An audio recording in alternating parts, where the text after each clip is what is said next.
ਵਾਹਿਗੁਰੂ ਸਾਹਿਬ ਜੀ। ਇੱਕ ਓੰਕਾਰ ਸਤਿਨਾਮ ਕਰਤਾ ਪੁਰਖ ਨਿਰਭਉ ਨਿਰਵੈਰ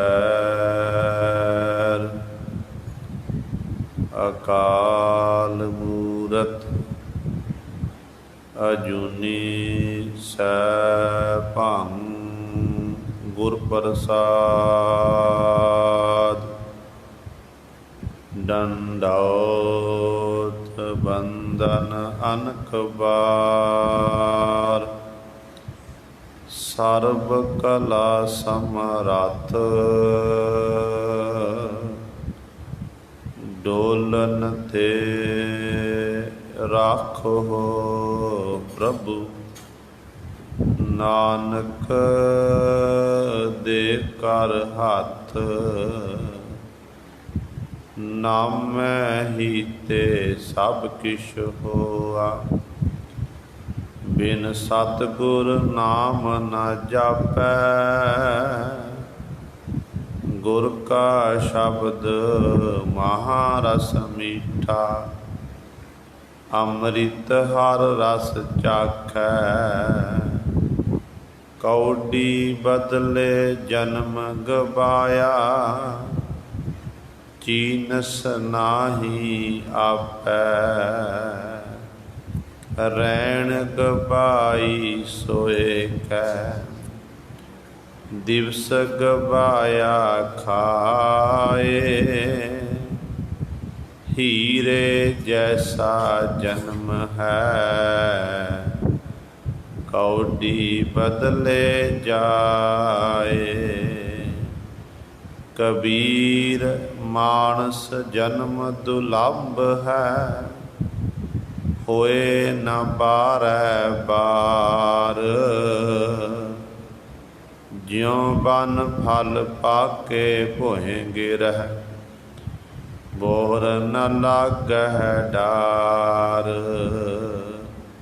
ਭਈ ਪ੍ਰਾਪਤ ਮਾਨੁਖ ਦੇਹੁਰੀਆ ਗੋਬਿੰਦ ਮਿਲਣ ਕੀ ਇਹ ਤੇਰੀ ਬਰੀਆ। ਅਵਰ ਕਾਜ ਤਿਰ ਕਿਤੈ ਨ ਕਾਮ ਮਿਲ ਸਾਧ ਸੰਗਤ ਭਾਜ ਕੇਵਲ ਨਾਮ। ਬਾਣੀ ਗੁਰੂ ਗੁਰੂ ਹੈ ਬਾਣੀ ਵਿੱਚ ਬਾਣੀ ਅੰਮ੍ਰਿਤ ਸਾਰੇ। ਗੁਰ ਬਾਣੀ ਕਹੈ ਸੇਵਕ ਜਨ ਮਾਨੈ ਪਰਤਖ ਗੁਰੂ ਨਿਸਤਾਰੇ। ਸੋ ਕਹੋ ਟਲ ਗੁਰ ਸੇਵੀਐ ਅਹਨਿਸ ਸਹਿਜ ਸੁਭਾਏ। ਦਰਸ਼ਨ ਪਰਸੈ ਗੁਰੂ ਕੈ ਜਨਮ ਮਰਨ ਦੁਖ ਜਾਏ। ਹੋਵੈ ਸਿਫਤ ਖਸਮ ਦੀ ਨੂਰ ਅਰਸੋ ਕੁਰਸੋ ਝਟੀਐ। ਤੁਧ ਡਿਠੇ ਸੱਚੇ ਪਾਤਸ਼ਾਹ ਮਲ ਜਨਮ ਜਨਮ ਦੀ ਕੱਟੀਐ। ਸੱਜਣ ਸੱਚਾ ਪਾਤਸ਼ਾਹ ਸਿਰ ਸਾਹਾਂਦੈ ਸਾਹੋ। ਜਿਸ ਪਾਸ ਬੈਠਿਆ ਸੋਹੀਐ ਸਭਨਾ ਦਾ ਬੇਸਾਹੋ। ਸਤਿਨਾਮ ਸ੍ਰੀ ਵਾਹਿਗੁਰੂ ਸਾਹਿਬ ਜੀ। ਮਾਰੂ ਮਹੱਲਾ ਪਹਿਲਾ। ਐਥੈ ਗੋਇਲੜਾ ਦਿਨ ਚਾਰੇ ਖੇਲ ਤਮਾਸਾ ਧੁੰਦੂ ਕਾਰੇ। ਬਾਜੀ ਖੇਲ ਗਏ ਬਾਜੀਗਰ ਜਿਉ ਨਿਸ ਸੁਪਨੈ ਪਖ ਲਾਈ ਹੈ। ਐਥੈ ਗੋਇਲੜਾ ਦਿਨ ਚਾਰੇ, ਖੇਲ ਤਮਾਸਾ ਧੁੰਦੂ ਕਾਰੇ। ਬਾਜੀ ਖੇਲ ਗਏ ਬਾਜੀ ਕਰ, ਜਿਉ ਨਿਸ ਸੁਪਨੈ ਪਖਲਾਈ ਹੈ। ਤਿਨ ਕਉ ਤਖਤ ਮਿਲੀ ਵਡਿਆਈ, ਨਿਰਭਉ ਮਨ ਵਸਿਆ ਲਿਵ ਲਾਈ। ਖੰਡੀ ਬ੍ਰਹਮੰਡੀ ਪਾਤਾਲੀ ਪੁਰੀ, ਤ੍ਰਿਭਵਨ ਤਾੜੀ ਲਾਈ ਹੈ। ਸਾਚੀ ਨਗਰੀ ਤਖਤ ਸਜਾਵਾ, ਗੁਰਮੁਖ ਸਾਚ ਮਿਲੈ ਸੁਖ ਪਾਵਾ।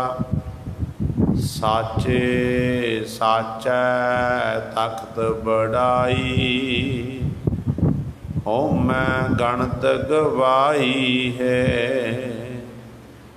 ਗਣਤ ਗਣੀਐ ਸਹਸਾ ਜੀਐ,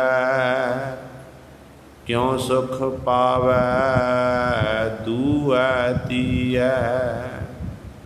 ਨਿਰਮਲ ਏਕ ਨਿਰੰਜਨ ਦਾਤਾ, ਗੁਰ ਪੂਰੇ ਤੇ ਪਤ ਪਾਈ ਹੈ। ਗਣਤ ਗਣੀਐ ਸਹਸਾ ਜੀਐ, ਕਿਉ ਸੁਖ ਪਾਵੈ ਦੂਐ ਤੀਐ। ਨਿਰਮਲ ਏਕ ਨਿਰੰਜਨ ਦਾਤਾ, ਗੁਰ ਪੂਰੇ ਤੇ ਪਤ ਪਾਈ ਹੈ। ਵਾਹਿਗੁਰੂ ਜੀ ਕਾ ਖਾਲਸਾ, ਵਾਹਿਗੁਰੂ ਜੀ ਕੀ ਫਤਿਹ। ਪਰਮ ਸਨਮਾਨਯੋਗ, ਜੁਗੋ ਜੁਗ ਅਟਲ, ਚਵਰ ਛਤਰ ਤਖਤ ਦੇ ਮਾਲਕ,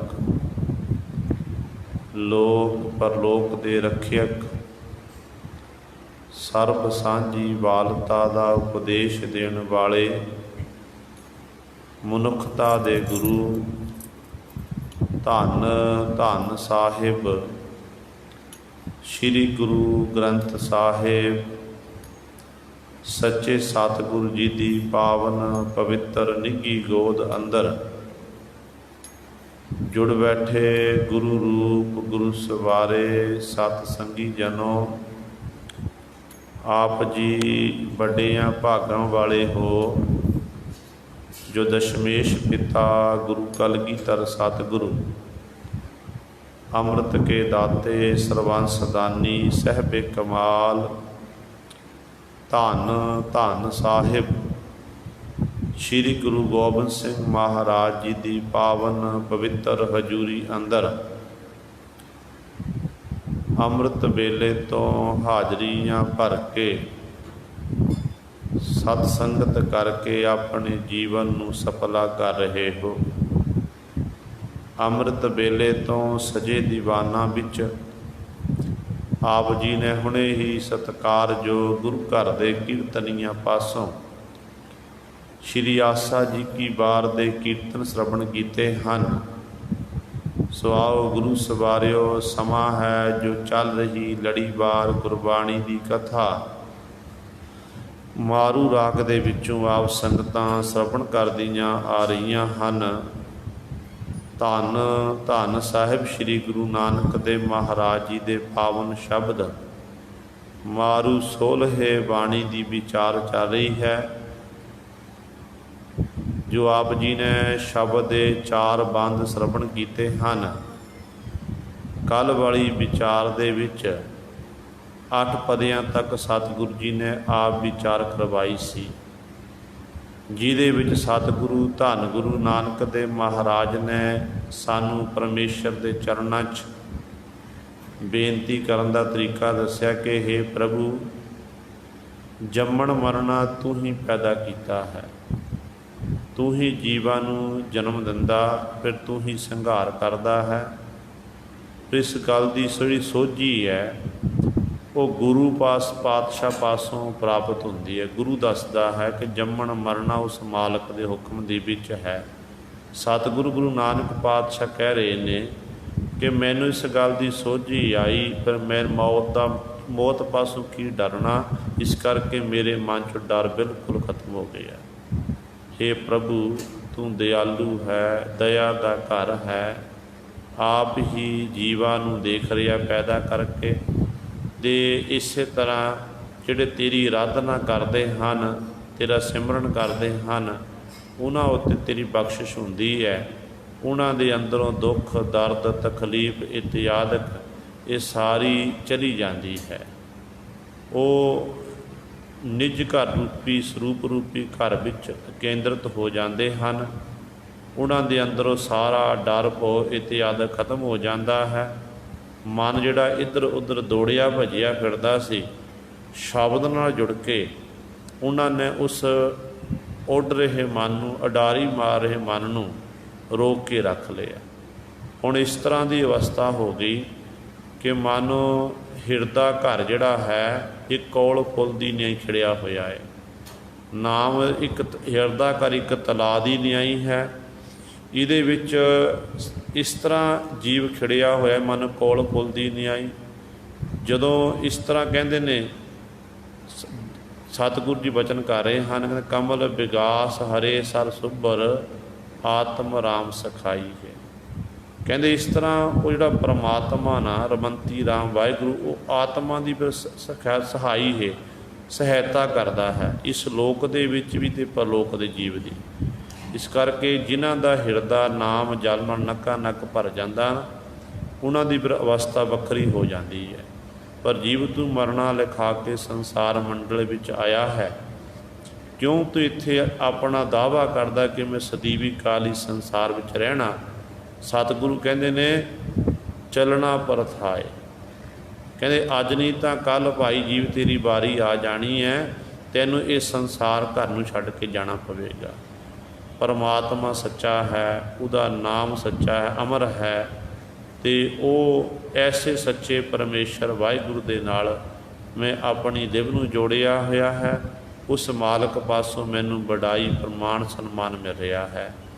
ਆਪ ਹੀ ਵਾਹਿਗੁਰੂ ਨੇ ਜਗਤ ਪੈਦਾ ਕੀਤਾ ਅਤੇ ਆਪ ਹੀ ਗੁਰੂ ਸਵਾਰੇ ਜੀਵਾਂ ਨੂੰ ਧੰਦਿਆਂ ਵਿੱਚ ਲਾਇਆ ਹੋਇਆ ਹੈ। ਸਾਰਿਆਂ ਦੇ ਉੱਪਰ ਉਹ ਵਾਹਿਗੁਰੂ ਪਰਮਾਤਮਾ ਹੈ। ਉਸ ਵਾਹਿਗੁਰੂ ਤੋਂ ਬਿਨਾਂ ਕਹਿੰਦੇ ਮੈਨੂੰ ਕੋਈ ਹੋਰ ਦਿਸਦਾ ਨਹੀਂ ਹੈ। ਉਹ ਸੱਚ ਦੀ ਹੀ ਕੀਮਤ ਉਹ ਵਾਹਿਗੁਰੂ ਪਾਉਂਦਾ ਹੈ। ਇਹ ਵਿਚਾਰ ਗੁਰੂ ਸਵਾਰੇ ਆਪ ਜੀ ਨੇ ਕੱਲ੍ਹ ਵਾਲੇ ਦੀਵਾਨਾਂ ਵਿੱਚ ਸ਼ਰਵਣ ਕੀਤੀ ਸੀ। ਹੁਣ ਸਤਿਗੁਰੂ ਮਹਾਰਾਜ ਜੀ 1023 ਅੰਕ 'ਤੇ ਸਾਡੇ ਉੱਤੇ ਬਖਸ਼ਿਸ਼ ਕਰ ਰਹੇ ਹਨ। ਆਓ ਆਪਣੀਆਂ ਮਨ ਬਿਰਤੀਆਂ ਇਕਾਗਰ ਕਰੀਏ, ਧਿਆਨ ਗੁਰੂ ਚਰਨਾਂ ਨਾਲ ਜੋੜੀਏ ਅਤੇ ਗੁਰੂ ਮਹਾਰਾਜ ਜੀ ਦੇ ਪਾਵਨ ਉਪਦੇਸ਼ ਨੂੰ ਹਿਰਦਿਆਂ ਵਿੱਚ ਵਸਾ ਕੇ ਆਪਣਾ ਜੀਵਨ ਸਫਲਾ ਕਰੀਏ। ਕਰੋ ਸਾਰੇ ਆਪਣੀ ਰਸਨਾ ਪਵਿੱਤਰ, ਆਖੋ ਜੀ ਸਤਨਾਮ ਸ਼੍ਰੀ ਵਾਹਿਗੁਰੂ ਸਾਹਿਬ ਜੀ। ਐਥੈ ਗੋਇਲੜਾ ਦਿਨ ਚਾਰੇ, ਖੇਲ ਤਮਾਸਾ ਧੁੰਦੂ ਕਾਰੇ। ਧੰਨ ਧੰਨ ਸਾਹਿਬ ਸ਼੍ਰੀ ਗੁਰੂ ਨਾਨਕ ਦੇਵ ਮਹਾਰਾਜ ਜਗਤ ਗੁਰੂ ਬਾਬਾ ਜੀ ਬਖਸ਼ਿਸ਼ ਕਰ ਰਹੇ ਹਨ। ਸਤਿਗੁਰੂ ਨੂੰ ਸਵਾਲ ਕੀਤਾ ਕਿ ਪਾਤਸ਼ਾਹ ਜੀ, ਆਪ ਜੀ ਕਿਰਪਾ ਕਰਕੇ ਸਮਝਾਵੋ ਕਿ ਜੀਵ ਸੰਸਾਰ ਘਰ ਵਿੱਚ ਕਿੰਨਾ ਕੁ ਸਮਾਂ ਹੈ, ਕਿਸ ਤਰ੍ਹਾਂ ਇਹ ਜੀਵ ਸੰਸਾਰ ਘਰ ਵਿੱਚ ਰਹਿ ਰਿਹਾ ਹੈ। ਅਤੇ ਗੁਰੂ ਸਾਹਿਬਾਨ ਜੀ ਫਿਰ ਸਮਝਾਉਂਦੇ ਹਨ, ਕਹਿੰਦੇ ਐਥੈ ਗੋਇਲੜਾ ਦਿਨ ਚਾਰੇ। ਇਸ ਲੋਕ ਦੇ ਵਿੱਚ ਕਹਿੰਦੇ ਜਿਸ ਤਰ੍ਹਾਂ ਗੋਇਲੜਾ ਤੋਂ ਭਾਵ ਹੈ ਗਵਾਲਾ, ਕਹਿੰਦੇ ਜਿਸ ਤਰ੍ਹਾਂ ਓੜ ਪੈਂਦੀ ਹੈ, ਅੱਤ ਦੀ ਗਰਮੀ ਹੁੰਦੀ, ਉਹਨਾਂ ਗਰਮੀਆਂ ਦੀ ਰੁੱਤ ਦੇ ਵਿੱਚ ਜਿਹੜੇ ਗੁਰੂ ਸਵਾਰਿਓ ਪਸ਼ੂਆਂ ਨੂੰ ਆਪਣਿਆਂ ਨੂੰ ਤਲਾਵਾਂ ਦੇ ਕਿਨਾਰੇ, ਨਦੀਆਂ ਦੇ ਕਿਨਾਰਿਆਂ 'ਤੇ ਉਹ ਚਰਾਉਣ ਵਾਲੇ ਲੈ ਕੇ ਜਾਂਦੇ ਹਨ, ਪਰ ਉਹਨਾਂ ਦਾ ਉਹ ਸਰੀਰ ਵੀ ਘਰ ਨਹੀਂ ਹੁੰਦਾ। ਵਰਖਾ ਹੁੰਦੀ ਹੈ, ਹਰਿਆਵਲੀ ਹੁੰਦੀ ਹੈ, ਉਹ ਘਾਹ ਨੂੰ ਕੁਝ ਸਮਾਂ ਖਾਂਦੇ ਨੇ, ਫਿਰ ਉਹ ਆਪਣੇ ਘਰ 'ਚ ਵਾਪਸ ਪਸ਼ੂ ਚਲੇ ਜਾਂਦੇ ਨੇ ਅਤੇ ਉਹਨੂੰ ਘਰ ਦੇ ਵਿੱਚ ਉੱਥੇ ਬੰਨ੍ਹਿਆ ਜਾਂਦਾ ਹੈ। ਅਤੇ ਪਾਤਸ਼ਾਹ ਕਹਿੰਦੇ ਨੇ ਇਸੇ ਤਰ੍ਹਾਂ ਤੂੰ ਵੀ ਇਹ ਜੀਵ ਇਸ ਸੰਸਾਰ ਘਰ ਦੇ ਵਿੱਚ ਪਸ਼ੂਆਂ ਦੀ ਨਿਆਈ ਇਸ ਸੰਸਾਰ ਘਰ ਵਿੱਚ ਰਹਿ ਰਿਹਾ ਹੈ। ਅੱਜ ਨਹੀਂ ਤਾਂ ਕੱਲ੍ਹ ਤੈਨੂੰ ਇੱਥੋਂ ਜਾਣਾ ਪਵੇਗਾ। 4 ਦਿਨ ਦਾ ਪ੍ਰਾਹੁਣਾ ਹੈ, ਪਰ ਤੈਂ ਜਿਹੜੇ ਤੇਰੇ 4 ਦਿਨ ਤੈਨੂੰ ਪਰਮਾਤਮਾ ਪਾਸੋਂ ਪ੍ਰਾਪਤ ਹੋਏ ਨੇ, ਇਹਨਾਂ ਨੂੰ ਕਿਵੇਂ ਤੂੰ ਗਵਾਰੇ ਆ। ਸਤਿਗੁਰੂ ਜੀ ਦਾ ਫਰਮਾਨ ਹੈ, ਭਗਤ ਸਾਹਿਬਾਨ ਜੀ ਬਚਨ ਕਰਦੇ ਨੇ ਕਿ 4 ਗਵਾਇਆ ਸਮ ਕੈ 4 ਗਵਾਇਆ ਹੰਡ, ਲੇਖਾ ਰੱਬ ਮੰਗੇਸੀਆ ਤੂੰ ਆਹੋ ਕਿਹੜੇ ਕੰਮ। ਪਰਮਾਤਮਾ ਦੀ ਦਰਗਾਹ ਵਿਖੇ ਤੇ ਤੋਂ ਲੇਖਾ ਜੋਖਾ ਮੰਗਿਆ ਜਾਵੇਗਾ ਕਿ ਇਹ ਜੀਵ ਤੂੰ ਕਿਹੜੇ ਕੰਮ ਵਿੱਚ ਕੰਮ ਕਰਨ ਲਈ ਸੰਸਾਰ ਵਿੱਚ ਆਇਆ ਸੀ ਅਤੇ ਕਰਦਾ ਕੀ ਰਿਹਾ। ਇਸ ਕਰਕੇ 4 ਦਿਨ ਦਾ ਜੀਵ ਇਸ ਸੰਸਾਰ ਘਰ ਵਿੱਚ ਮਹਿਮਾਨ ਹੈ। ਅੱਜ ਨਹੀਂ ਤਾਂ ਕੱਲ੍ਹ ਸਾਡੀ ਜੀਵਨ ਲੀਲਾ ਸਮਾਪਤ ਹੋਣੀ ਹੈ। ਆਪਾਂ ਲਾਈਨ ਵਿੱਚ ਲੱਗੇ ਹੋਏ ਹਾਂ, ਪਤਾ ਨਹੀਂ ਕਦੋਂ ਉਸ ਮਾਲਕ ਵਾਹਿਗੁਰੂ ਦਾ ਬੁਲਾਵਾ ਆ ਜਾਣਾ। ਇਸੇ ਕਰਕੇ ਗੁਰੂ ਤੇਗ ਬਹਾਦਰ ਸਾਹਿਬ ਮਹਾਰਾਜ ਸਾਨੂੰ ਸਮਝਾਉਂਦੇ ਨੇ, ਸਤਿਗੁਰੂ ਕਹਿੰਦੇ ਨੇ ਹਰ ਜਸ ਰੇ ਮਨਾ ਗਾਏ ਲੈ, ਜੋ ਸੰਗੀ ਹੈ ਤੇਰੋ ਅਵਸਰ ਬੀਤਿਓ ਜਾਤ ਹੈ, ਕਹਿਓ ਮਾਨ ਲੈ ਮੇਰੋ। ਮਨ ਦੇ ਪਰਥਾਏ ਕਹਿ ਰਹੇ ਨੇ, ਹਰ ਜਸ ਰੇ ਮਨਾ ਗਾਏ ਲੈ, ਜੋ ਸੰਗੀ ਹੈ ਤੇਰੋ। ਜਿਹੜਾ ਤੇਰਾ ਸੰਗੀ ਸਾਥੀ ਹੈ ਉਹ ਕੌਣ ਹੈ? ਹਰੀ ਪਰਮਾਤਮਾ ਦਾ ਨਾਮ। ਤੇਰਾ ਸਮਾਂ ਜਿਹੜਾ ਹੈ ਇਹ ਬੀਤਿਓ ਜਾਤ ਹੈ, ਕਹਿਓ ਮਾਨ ਲੈ ਮੇਰੋ। ਸਮਾਂ ਤੇਰਾ ਲੰਘਦਾ ਜਾ ਰਿਹਾ ਹੈ। ਤੇਰੀ ਹਾਲਤ ਕੈਸੀ ਹੈ ਜੀਵ ਦੀ? ਸੰਪਤ ਰਥ ਤਨ ਰਾਜ ਸਿਉ ਅਤ ਨੇਹੋ ਲਗਾਇਓ, ਕਾਲ ਪਾਸ ਜਬ ਗਲ ਪਰੀ ਸਭ ਭਇਓ ਪਰਾਇਓ। ਇਹਦੇ ਵਿੱਚ ਹੀ ਤੂੰ ਲੱਗਿਆ ਹੋਇਆ। ਕਹਿੰਦਾ ਮੇਰੀ ਸੰਪਤੀ ਧਨ ਸੰਪਦਾ, ਮੇਰਾ ਰਾਜ ਭਾਗ, ਇਹਦੇ ਵਿੱਚ ਹੀ ਗਲਤਾਨ ਹੈ। ਘੋੜੀਆਂ ਰਥਾਂ ਦੇ ਵਿੱਚ ਪੁਰਾਣੇ ਪੁਰਾਤਨ ਸਮਿਆਂ ਵਿੱਚ ਇਹ ਰਥਾਂ ਦੀ ਸਵਾਰੀ ਰਾਜੇ ਮਹਾਰਾਜੇ ਕਰਦੇ ਹੁੰਦੇ ਸੀ। ਉਦੋਂ ਗੱਡੀਆਂ ਨਹੀਂ ਹੁੰਦੀਆਂ ਸਨ ਅਤੇ ਰਥਾਂ ਉੱਤੇ ਸਵਾਰ ਹੋਣਾ, ਘੋੜੀਆਂ ਉੱਤੇ ਸਵਾਰ ਹੋ ਕੇ ਰਾਜੇ ਮਹਾਰਾਜੇ ਪੈਂਡਾ ਤੈਅ ਕਰਦੇ ਹੁੰਦੇ ਸੀ। ਅਤੇ ਸਤਿਗੁਰੂ ਨੇ ਉਸ ਸਮੇਂ ਦੀ ਗੱਲ ਕੀਤੀ, ਕਹਿਣ ਲੱਗੇ ਇਹਨਾਂ ਦੇ ਵਿੱਚ ਹੀ ਸੋਹਣਿਆਂ ਨਸਲ ਦੇ ਘੋੜਿਆਂ ਵਿੱਚ, ਧਨ ਸੰਪਦਾ ਵਿੱਚ, ਰਥਾਂ ਇਤਿਆਦਿਕ ਵਿੱਚ, ਇਹਦੇ ਵਿੱਚ ਹੀ ਤੂੰ ਲੱਗਿਆ ਹੋਇਆ। ਜਦੋਂ ਕਾਲ ਫਾਸ ਜਬ ਗਲ ਪਰੀ ਸਭ ਭਇਓ ਪਰਾਇਓ। ਜਦੋਂ ਕਾਲ ਦੀ ਫਾਹੀ ਤੇਰੇ ਗਲ ਵਿੱਚ ਆ ਕੇ ਪੈ ਜਾਣੀ ਨਾ, ਪਰ ਕਾਲ ਨੇ ਤੈਨੂੰ ਦਬੋਚ ਲੈਣਾ ਹੈ, ਤੇਰਾ ਸੰਸਾਰ ਤੋਂ ਜਾਣ ਦਾ ਸਮਾਂ ਹੋ ਜਾਣਾ ਹੈ। ਅਤੇ ਸਤਿਗੁਰੂ ਕਹਿੰਦੇ ਇਹ ਸਭ ਕੁਝ ਪਰਾਇਆ ਹੋ ਜਾਣਾ। ਉਦੋਂ ਕਦੀ ਤੂੰ ਨਹੀਂ ਆਖ ਸਕੇਗਾ ਕਿ ਇਹ ਮੇਰਾ ਘਰ, ਮੇਰਾ ਪਰਿਵਾਰ, ਮੇਰੇ ਬੱਚੇ, ਜਿੰਨਾ ਮਰਜ਼ੀ ਆਖੀ ਜਾਵੇ, ਪਰ ਤੇਰੇ ਕਹਿਣ ਨਾਲ ਕੁਝ ਨਹੀਂ ਹੋਣਾ। ਉਹ ਤੇਰਾ ਇਹ ਪਰਾਇਆ ਹੋ ਜਾਣਾ ਸਭ ਕੁਝ। ਮਨੁੱਖ ਨੂੰ ਆਪਣੀ ਧਨ ਸੰਪਦਾ ਦਾ ਮਾਣ, ਆਪਣੀ ਜਵਾਨੀ ਦਾ ਮਾਣ, ਹਰ ਸਮੇਂ ਮਨੁੱਖ ਅਹੰਕਾਰ ਵਿੱਚ ਡੁੱਬਿਆ ਰਹਿੰਦਾ ਹੈ। ਸੂਫੀ ਮਤ ਦੇ ਵਿੱਚ ਇੱਕ ਫਕੀਰ ਹੋਇਆ ਜਿਹਦਾ ਨਾਮ ਹੈ ਬਹਿਲੋਲ। ਰੱਬ ਦਾ ਪਿਆਰਾ, ਮਸਤਾਨਾ, ਖੁਦਾ ਨੂੰ ਚੇਤੇ ਕਰਨ ਵਾਲਾ, ਹਰ ਸਮੇਂ ਖੁਦਾ ਦੀ ਯਾਦ ਵਿੱਚ ਜੁੜਿਆ ਰਹਿਣਾ। ਜਿਹੜੇ ਪਰਮਾਤਮਾ ਦੇ ਰੰਗ ਵਿੱਚ ਅਭੇਦ ਹੁੰਦੇ ਨੇ, ਉਹਨਾਂ ਲੋਕਾਂ ਨੂੰ ਫਿਰ ਦੁਨੀਆ ਦੇ ਲੋਕਾਂ ਦੀ ਪਰਵਾਹ ਨਹੀਂ ਹੁੰਦੀ। ਦੇਖੋ ਗੁਰੂ ਨਾਨਕ ਸਾਹਿਬ ਮਹਾਰਾਜ ਜਗਤ ਗੁਰੂ ਬਾਬਾ ਜੀ ਹੋਏ ਨੇ। ਧੰਨ ਗੁਰੂ ਨਾਨਕ ਦੇ ਮਰਨ ਸਿੱਖੀ ਦਾ ਪ੍ਰਚਾਰ ਪ੍ਰਾਰੰਭ ਕੀਤਾ ਮੜੀਆਂ ਤੋਂ। ਮੜੀਆਂ ਵਿੱਚ ਲੋਕ ਜਾਣੋਂ ਡਰਦੇ ਸੀ। ਸਤਿਗੁਰੂ ਉੱਥੇ ਜਾ ਕੇ ਬੈਠ ਗਏ ਅਤੇ ਸਤਿਗੁਰੂ ਕਹਿਣ ਲੱਗੇ, ਇੱਥੇ ਬੈਠ ਕੇ ਦੱਸਿਆ ਕਿ ਇਹ ਅਸਲ ਥਾਂ ਜੀਵ ਤੇਰੀ ਆ ਹੈ, ਇੱਥੇ ਅੰਤ ਵੇਲੇ ਤੈਨੂੰ ਆਉਣਾ ਪਵੇਗਾ। ਤੇ ਉਹ ਸੂਫੀ ਮੱਤ ਵਾਲਾ ਜਿਹੜਾ ਫਕੀਰ ਸੀ ਉਹ ਵਿਚਰ ਰਿਹਾ ਹੈ। ਕਹਿੰਦੇ ਕਬਰਾਂ ਵਾਲੀ ਥਾਂ 'ਤੇ ਜਾ ਕੇ ਬੈਠ ਗਿਆ। ਕਬਰਾਂ ਵਾਲੀ ਥਾਂ 'ਤੇ ਜਾ ਕੇ ਬੈਠੇ ਆ, ਕੁਝ ਸਮਾਂ ਬੈਠੇ ਆ, ਫਿਰ ਇੱਕ ਕਬਰ ਪੁੱਟੀ ਸੀ। ਕਬਰ ਸਾਹਮਣੇ ਬਣੀ ਹੋਈ, ਕਹਿੰਦੇ ਚੁੱਕ ਕੇ ਉਸ ਕਬਰ ਨੂੰ ਪੁੱਟਣ ਲੱਗ ਪਿਆ। ਜੋ ਕਬਰ ਨੂੰ ਪੁੱਟਦਾ ਤੇ ਵਿੱਚੋਂ ਇੱਕ ਮਨੁੱਖ ਦੀ ਖੋਪੜੀ ਕੱਢ ਲਈ। ਮਨੁੱਖ ਦੀ ਖੋਪੜੀ ਕੱਢ ਕੇ ਖੋਪੜੀ ਨੂੰ ਬੜੇ ਧਿਆਨ ਨਾਲ ਦੇਖ ਰਿਹਾ। ਕਹਿੰਦੇ ਇਸ ਤਰ੍ਹਾਂ ਇਹ ਦੇਖ ਰਿਹਾ ਤੇ ਇੰਨੇ ਚਿਰ ਨੂੰ ਜਿਹੜਾ ਉਸ ਸਮੇਂ ਦਾ ਬਾਦਸ਼ਾਹ ਸੀ, ਮੌਕੇ ਦਾ ਬਾਦਸ਼ਾਹ ਜਾਂ ਰਾਜਾ ਕਹਿ ਲਈਏ ਆਪਾਂ, ਉਹ ਉਸ ਸਮੇਂ ਵਿਚਰਦਾ ਹੋਇਆ ਆਇਆ। ਉਹਨੇ ਦੇਖਿਆ ਕਿ ਰਾਤ ਦਾ ਸਮਾਂ ਤੇ ਰਾਤ ਦੇ ਸਮੇਂ ਇਸ ਕਬਰ ਸਥਾਨ ਵਿੱਚ ਕੋਈ ਮਨੁੱਖ ਖਲੋਤਾ ਹੈ, ਕੀ ਕਰ ਰਿਹਾ। ਜਦੋਂ ਆਪਣਾ ਰੱਥ ਨੂੰ ਰੋਕਿਆ, ਆਪਣੇ ਸਿਪਾਹੀਆਂ ਦੇ ਸਹਿਤ ਕੋਲ ਗਿਆ, ਦੇਖਿਆ ਇਹ ਬਹਿਲੋਲ ਜਿਹੜਾ ਸੰਤ ਹੈ, ਫਕੀਰ ਹੈ। ਕਹਿਣ ਲੱਗਿਆ, ਇਹ ਫਕੀਰ ਸਾਈਂ ਤੂੰ ਇੱਥੇ ਕੀ ਕਰ ਰਿਹਾ। ਅੱਗੋਂ ਫਕੀਰ ਸਾਈਂ ਨੇ ਉੱਤਰ ਦੇਣਾ ਕੀਤਾ।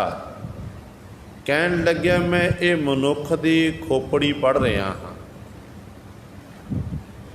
ਕਹਿਣ ਲੱਗਿਆ, ਤੈਨੂੰ ਪਤਾ ਹੈ ਇੱਕ ਵਾਰੀ ਜੇ ਆਪਾਂ ਮਨੁੱਖ ਕੋਈ ਚੜ੍ਹਾਈ ਕਰਦਾ, ਮੌਤ ਹੁੰਦੀ ਹੈ, ਉਹਨੂੰ ਫਿਰ ਕਬਰ ਵਿੱਚ ਦਫਨਾਇਆ ਜਾਂਦਾ, ਇਸਲਾਮ ਵਿੱਚ ਬਾਹਰ ਨਹੀਂ ਕੱਢਿਆ ਜਾਂਦਾ। ਇਹ ਤਾਂ ਬਹੁਤ ਵੱਡਾ ਪਾਪ ਕਰ ਰਿਹਾ, ਸ਼ਰਅ ਤੋਂ ਉਲਟ ਕੰਮ ਕਰ ਰਿਹਾ ਹੈ।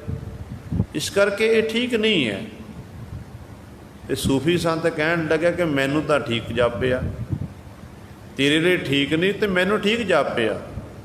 ਕਹਿਣ ਲੱਗੇ ਖੋਪੜੀ ਵਿੱਚ ਕੀ ਪੜ੍ਹ ਰਿਹਾ ਹੈ। ਤੇ ਕਹਿਣ ਲੱਗਿਆ, ਮੈਂ ਪੜ੍ਹ ਰਿਹਾ ਹਾਂ ਇਹਦਾ ਹੰਕਾਰ ਕਿੱਥੇ ਗਿਆ, ਇਹਦਾ ਹੰਕਾਰ ਕਿੱਥੇ ਗਿਆ। ਤੇ ਸੂਫੀ ਸੰਤ ਨੂੰ ਕਹਿਣ ਲੱਗਿਆ, ਉਹ ਰਾਜਾ, ਕਿ ਤੈਨੂੰ ਪਤਾ ਹੈ ਮੈਂ ਮੌਕੇ ਦਾ ਬਾਦਸ਼ਾਹ, ਤੂੰ ਸ਼ਰਅ ਦੇ ਉਲਟ ਕੰਮ ਕੀਤਾ, ਕਾਜੀ ਨੇ ਫਤਵਾ ਤਿਆਰ ਕਰਨਾ ਤੇ ਤੈਨੂੰ ਮੈਂ ਸਜ਼ਾ ਦੇ ਸਕਦਾ ਹਾਂ, ਤੈਨੂੰ ਮੈਂ ਸਜ਼ਾ ਦੇਵਾਂਗਾ, ਤੈਨੂੰ ਮੈਂ ਸੂਲੀ ਉੱਤੇ ਚਾੜ੍ਹ ਦੇਵਾਂਗਾ। ਇਤਿਆਦਿਕ ਡਰਾਉਣ ਦੀ ਕੋਸ਼ਿਸ਼ ਕੀਤੀ। ਅੱਗੋਂ ਉਹ ਸੂਫੀ ਸੰਤ ਨੇ ਉੱਤਰ ਦੇਣਾ ਕੀਤਾ। ਕਹਿਣ ਲੱਗਿਆ, ਮਨੁੱਖ ਨੂੰ ਸਜ਼ਾ ਨਹੀਂ ਦੇ ਸਕਦਾ, ਮਨੁੱਖ ਦੇ ਬਸ ਦੀ ਗੱਲ ਨਹੀਂ ਹੈ। ਪਰਮਾਤਮਾ ਹੀ ਪ੍ਰੇਰਦਾ, ਫਿਰ ਸਜ਼ਾ ਦਿੱਤੀ ਜਾਂਦੀ ਹੈ। ਕਹਿਣ ਲੱਗਿਆ, ਬਾਕੀ ਤੇਰੀਆਂ ਸਜ਼ਾਵਾਂ ਤੋਂ ਮੈਂ ਡਰਨ ਵਾਲਾ ਨਹੀਂ, ਮੈਂ ਰੱਬ ਦਾ ਪਿਆਰਾ ਫਕੀਰ ਹਾਂ। ਚਾਹੇ ਤੂੰ ਮੇਰੇ ਸਰੀਰ ਦੇ ਟੁਕੜੇ ਟੁਕੜੇ ਕਰ ਦੇ ਤੇ ਮੈਂ ਬੇਪਰਵਾਹ ਹਾਂ। ਮੇਰੀ ਪ੍ਰੀਤੀ ਉਸ ਪਰਮਾਤਮਾ ਨਾਲ ਡੋਰੀ ਮੇਰੀ ਲੱਗੀ ਹੋਈ ਹੈ। ਜੋ ਸੂਫੀ ਸੰਤ ਦੇ ਇਹੋ ਜਿਹੇ ਪ੍ਰਭਾਵਸ਼ਾਲੀ ਬੋਲ ਸੁਣਨਾ ਕੀਤੇ, ਥੋੜ੍ਹਾ ਜਿਹਾ ਫਿਰ ਇਹ ਬਾਦਸ਼ਾਹ ਦਰਬਿਆ, ਨਿਮਰਤਾ ਵਿੱਚ ਆਇਆ। ਕਹਿਣ ਲੱਗਿਆ, ਸੰਤ ਜੀ ਫਿਰ ਇਹ ਦੱਸੋ, ਇਹ ਖੋਪੜੀ ਕੀ ਕਹਿ ਰਹੀ ਹੈ। ਤੁਸੀਂ ਮਨੁੱਖ ਦੀ ਖੋਪੜੀ ਪੜ੍ਹਨਾ ਕੀਤੀ, ਇਹ ਕੀ ਕਹਿ ਰਹੀ ਹੈ। ਕਹਿਣ ਲੱਗਿਆ ਕਿ ਰਾਜਨ, ਇਹ ਬਾਦਸ਼ਾਹ, ਤੇਰੇ ਵਾਂਗ ਕਿਸੇ ਸਮੇਂ ਇਹ ਜਿਹੜਾ ਮਨੁੱਖ ਜਿਹਦੀ ਮੈਂ ਖੋਪੜੀ ਬਾਹਰ ਕੱਢੀ ਹੈ, ਇਹ ਵੀ ਬਾਦਸ਼ਾਹ ਸੀ। ਇਹਨੂੰ ਆਪਣੇ ਰਾਜ ਭਾਗ ਦਾ ਬੜਾ ਮਾਣ ਸੀ, ਹੰਕਾਰ ਦੇ ਵਿੱਚ ਸੀ, ਗਰੀਬਾਂ ਮਜਲੂਮਾਂ ਉੱਤੇ ਬੜਾ ਜ਼ੁਲਮ ਢਾਉਂਦਾ ਸੀ, ਅਹੰਕਾਰ ਵਿੱਚ ਅਫਰਿਆ ਰਹਿੰਦਾ ਸੀ। ਤੇ ਮੈਂ ਇਹਦਾ ਉਹ ਬਸ ਖੋਪੜੀ ਕੱਢ ਕੇ ਮੈਂ ਦੇਖਦਾ ਸੀ ਕਿ ਉਹ ਅਹੰਕਾਰ ਕਿੱਥੇ ਚਲਿਆ ਗਿਆ, ਜਿਹਦੇ 'ਚ ਸਾਰੀ ਉਮਰ ਇਹ ਡੁੱਬਿਆ ਰਿਹਾ, ਉਹ ਕਿੱਥੇ ਚਲਿਆ ਗਿਆ। ਤੇ ਬਾਦਸ਼ਾਹ, ਤੇਰੀ ਹਾਲਤ ਵੀ ਇਸ ਮਨੁੱਖ ਜੈਸੀ ਹੈ। ਅੱਜ ਤੇਰੇ ਕੋਲ ਬਾਦਸ਼ਾਹੀ ਹੈ, ਕੱਲ੍ਹ ਨੂੰ ਪਤਾ ਨਹੀਂ ਇਹ ਬਾਦਸ਼ਾਹੀ ਮੁੱਕ ਸਕਦੀ ਹੈ, ਜਿਉਂਦਿਆਂ ਜੀ ਮੁੱਕ ਸਕਦੀ। ਕਿਸੇ ਗਵਾਂਢੀ ਦੇਸ਼ ਦੇ ਰਾਜੇ ਨੇ ਆ ਕੇ ਹਮਲਾ ਕਰ ਦਿੱਤਾ, ਤੂੰ ਜੰਗ ਵਿੱਚ ਹਾਰ ਸਕਦਾ, ਤੇਰੀ ਮੌਤ ਹੋ ਸਕਦੀ ਹੈ, ਤੂੰ ਕੈਦੀ ਬਣ ਸਕਦਾ ਹੈ। ਇਸ ਕਰਕੇ ਮਨ ਵਿੱਚ ਕਦੇ ਹੰਕਾਰ ਨਾ ਕਰ, ਮਾਣ ਨਾ ਕਰ। ਇੱਥੇ 4 ਦਿਨ ਦਾ ਪ੍ਰਾਹੁਣਾ ਹੈ। ਜਿਸ ਕਬਰ ਅਸਥਾਨ ਦੇ ਵਿੱਚ ਇਹ ਪਿਆ ਹੋਇਆ ਏ, ਕੱਲ੍ਹ ਨੂੰ ਤੇਰੀ ਵੀ ਕਬਰ ਬਣ ਜਾਵੇਗੀ, ਉਸੇ ਕਬਰ ਵਿੱਚ ਤੈਨੂੰ ਵੀ ਪਾਇਆ ਜਾਵੇਗਾ। ਫਿਰ ਦੱਸ ਤੂੰ ਕੀ ਕਰੇਗਾ। ਜੋ ਸੂਫੀ ਸੰਤ ਪਾਸੋਂ ਇਹ ਬੋਲ ਉਸ ਬਾਦਸ਼ਾਹ ਨੇ ਸੁਣੇ, ਜਿਹੜਾ ਪਹਿਲਾਂ ਹੰਕਾਰ ਵਿੱਚ ਆਖਦਾ ਤੈਨੂੰ ਮੈਂ ਸਜ਼ਾ ਦੇਵਾਂਗਾ, ਆਹ ਕਰਾਂਗਾ, ਤੇ ਉਹ ਗੁਰੂ ਸਵਾਰੇ ਉਸ ਸੂਫੀ ਸੰਤ ਦੇ ਚਰਨਾਂ 'ਚ ਸਜਦਾ ਕਰ ਰਿਹਾ, ਕਹਿਣ ਲੱਗਿਆ, ਹੇ ਪੀਰ ਸਾਈਂ, ਕਿਰਪਾ ਕਰ, ਮੈਨੂੰ ਖਿਮਾ ਕਰਨਾ ਕਰ, ਤੈਂ ਮੇਰੇ ਨੇਤਰ ਖੋਲ੍ਹ ਦਿੱਤੇ। ਮੈਂ ਅਹੰਕਾਰ ਵਿੱਚ ਅਪਰਿਆ ਸੀ, ਮੇਰਾ ਅਹੰਕਾਰ ਸਾਰਾ ਦੂਰ ਹੋ ਗਿਆ। ਸੋ ਗੁਰੂ ਸਵਾਰਿਓ, ਇਸ ਤਰ੍ਹਾਂ ਦੇ ਬਹੁਤ ਸਾਰੇ ਦ੍ਰਿਸ਼ਟਾਂਤ ਸਾਨੂੰ ਇਤਿਹਾਸਕ ਪੱਖ ਵਿੱਚੋਂ ਮਿਲ ਜਾਂਦੇ ਨੇ, ਜੋ ਸਾਨੂੰ ਸਿੱਖਿਆ ਮਿਲਦੀ ਹੈ। ਅਤੇ ਗੁਰੂ ਸਾਹਿਬਾਨ ਵੀ ਇਹੀ ਕਹਿ ਰਹੇ ਨੇ ਕਿ ਇੱਥੇ ਤੋਂ ਇੱਕ ਗਵਾਲੇ ਦੀ ਨਿਆਈ ਹੈ, ਪਸ਼ੂ ਚਰਾ ਰਿਹਾ, ਅਤੇ ਪਸ਼ੂ ਜਦੋਂ ਚਰਦੇ ਨੇ ਕਿਸੇ ਤਲਾਅ ਦੇ ਕਿਨਾਰੇ 'ਤੇ, ਕਿਸੇ ਨਦੀ ਦੇ ਕਿਨਾਰੇ 'ਤੇ, ਅਤੇ ਉਹ ਸ਼ਾਮ ਨੂੰ ਫਿਰ ਪਸ਼ੂ ਜਿਹੜੇ ਵਾਪਸ ਘਰ ਵਿੱਚ ਜਾਂਦੇ ਨੇ, ਮਾਲਕ ਦੇ ਘਰ ਵਿੱਚ। ਕਹਿੰਦੇ ਸੰਸਾਰ ਵਿੱਚ ਇੱਕ ਪਸ਼ੂਆਂ ਦੀ ਨਿਆਈ ਤੂੰ ਚੋਗਾ ਚੁਗਣ ਲਈ ਆਇਆ, ਪੰਛੀਆਂ ਦੀ ਨਿਆਈ ਚੋਗਾ ਚੁਗ ਰਿਹਾ, ਤੇਰੇ ਦਾਣੇ ਖਿਲ ਰਹੇ ਹੋਏ ਨੇ, ਕਿਸੇ ਦੇ ਪੰਜਾਬ ਦੀ ਧਰਤੀ ਉੱਤੇ ਖਿਲ ਰਹੇ ਨੇ, ਕਿਸੇ ਦੀ ਵਿਦੇਸ਼ ਦੀ ਧਰਤੀ ਉੱਤੇ ਖਿਲ ਰਹੇ ਨੇ। ਸੰਸਾਰ ਵਿੱਚ ਕਿਤੇ ਵੀ ਜਿੱਥੇ ਜਿੱਥੇ ਆਪਾਂ ਜਾਂਦੇ ਸਫ਼ਰ ਕਰਦੇ ਹਾਂ, ਅਸਲ ਵਿੱਚ ਸਾਨੂੰ ਗੁਰੂ ਸਾਹਿਬ ਸਾਡਾ ਦਾਣਾ ਪਾਣੀ ਲੈ ਕੇ ਜਾਂਦਾ ਹੈ। ਕੋਈ ਕਿਸੇ ਨੂੰ ਨਹੀਂ ਲਿਜਾ ਸਕਦਾ। ਜਿੱਥੇ ਲਿਖਿਆ ਹੋਇਆ ਕਿ ਫਲਾਣੇ ਨਾਲ ਸਾਡਾ ਮਿਲਾਪ ਹੋਣਾ, ਸੰਜੋਗ ਬਣਨੇ ਨੇ, ਪਿਛਲਾ ਇਹ ਸੰਬੰਧ ਹੁੰਦਾ ਹੈ, ਅਤੇ ਉਹ ਸਾਰਾ ਸਾਡਾ ਅਸਲ ਦਾਣਾ ਪਾਣੀ ਲਿਆ ਹੁੰਦਾ ਹੈ, ਇਕੱਠਿਆਂ ਨੇ ਬਹਿ ਕੇ ਛਕਣਾ ਹੁੰਦਾ ਹੈ। ਅਤੇ ਇਸ ਤਰ੍ਹਾਂ ਸਤਿਗੁਰੂ ਸਮਝਾਉਂਦੇ ਨੇ, ਕਹਿੰਦੇ ਭਾਈ ਇੱਥੇ ਤੂੰ ਪ੍ਰਾਹੁਣਾ ਹੈ, ਇੱਕ ਦਿਨ ਨਹੀਂ, ਇੱਕ ਦਿਨ ਤਾਂ ਸੰਸਾਰ ਤੋਂ ਜਾਣਾ ਹੀ ਹੈ। ਕਹਿੰਦੇ ਦਿਨ 4 ਦਿਨ ਦਾ, ਕਹਿੰਦੇ ਇਹ ਖੇਡ ਤਮਾਸ਼ਾ ਹੈ, ਅਤੇ ਇੱਕ ਦਿਨ ਸਭ ਕੁਝ ਖਤਮ ਹੋ ਜਾਣਾ ਹੈ। ਤੂੰ ਕਿਸ ਤਰ੍ਹਾਂ ਇਹਦੇ 'ਚ ਗਲਤਾਨ ਅਤੇ ਪਾਤਸ਼ਾਹ ਕਹਿੰਦੇ ਖੇਲ ਤਮਾਸ਼ਾ ਧੁੰਦੂ ਕਾਰੇ, ਜਗਤ ਦੀ ਕਹਿੰਦੇ ਇਹ ਖੇਡ ਹੈ, ਪਰਮਾਤਮਾ ਨੇ ਖੇਡੀ ਹੋਈ, ਜੀਵਾਂ ਨੂੰ ਪੈਦਾ ਕਰਕੇ ਜੀਵਾਂ ਪਾਸੋਂ ਖੇਡਾਂ ਖਿਡਾ ਰਹੇ ਆ। ਅਤੇ ਐਸਾ ਕਹਿੰਦੇ ਜੀਵ ਦੇ ਅੰਦਰ ਨੇਤਰਾਂ ਉੱਤੇ ਕਹਿੰਦੇ ਭਰਮ ਦਾ ਪਰਦਾ ਪੈ ਗਿਆ, ਮਨ ਘੁੱਪ ਹਨੇਰਾ ਹੀ ਜੀਵ ਨੂੰ ਦਿਖਾਈ ਦੇ ਰਿਹਾ। ਨੇਤਰ ਹੁੰਦਿਆਂ ਹੋਇਆਂ ਵੀ ਜੀਵ ਨੂੰ ਆਪਣਾ ਅੰਦਰ ਨਹੀਂ ਦਿਖਾਈ ਦੇ ਰਿਹਾ। ਦੇਖੋ ਪਰਮਾਤਮਾ ਨੇ ਕਿਹੋ ਜਿਹੀ ਖੇਡ ਬਣਾਈ ਹੈ। ਸਾਨੂੰ ਪਰਮਾਤਮਾ ਨੇਤਰ ਦਿੱਤੇ ਨੇ, ਜਿਨ੍ਹਾਂ ਨੇਤਰਾਂ ਦੇ ਰਾਹੀਂ ਆਪਾਂ ਇੱਕ ਦੂਜੇ ਨੂੰ ਦੇਖਦੇ ਹਾਂ। ਮੈਂ ਤੁਹਾਨੂੰ ਦੇ, ਤੁਸੀਂ ਮੈਨੂੰ ਦੇਖ ਰਹੇ ਹੋ, ਪਰ ਗੁਰੂ ਸਵਾਰੇ ਮੈਂ ਆਪਣੇ ਨੇਤਰਾਂ ਨਾਲ ਆਪਣੇ ਆਪ ਨੂੰ ਨਹੀਂ ਦੇਖ ਸਕਾਂਗਾ, ਆਪਣੇ ਨੇਤਰਾਂ ਨਾਲ ਆਪਣੇ ਆਪ ਨੂੰ ਨਹੀਂ ਦੇਖ ਸਕਾਂਗਾ।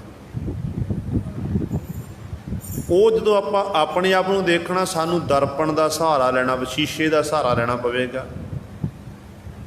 ਅਤੇ ਇਸੇ ਤਰ੍ਹਾਂ ਜਿਹੜੇ ਗੁਰੂ ਸਾਹਿਬਾਨ ਜੀ ਹਨ, ਇੱਕ ਸ਼ੀਸ਼ੇ ਦੀ ਨਿਆਈ ਹਨ।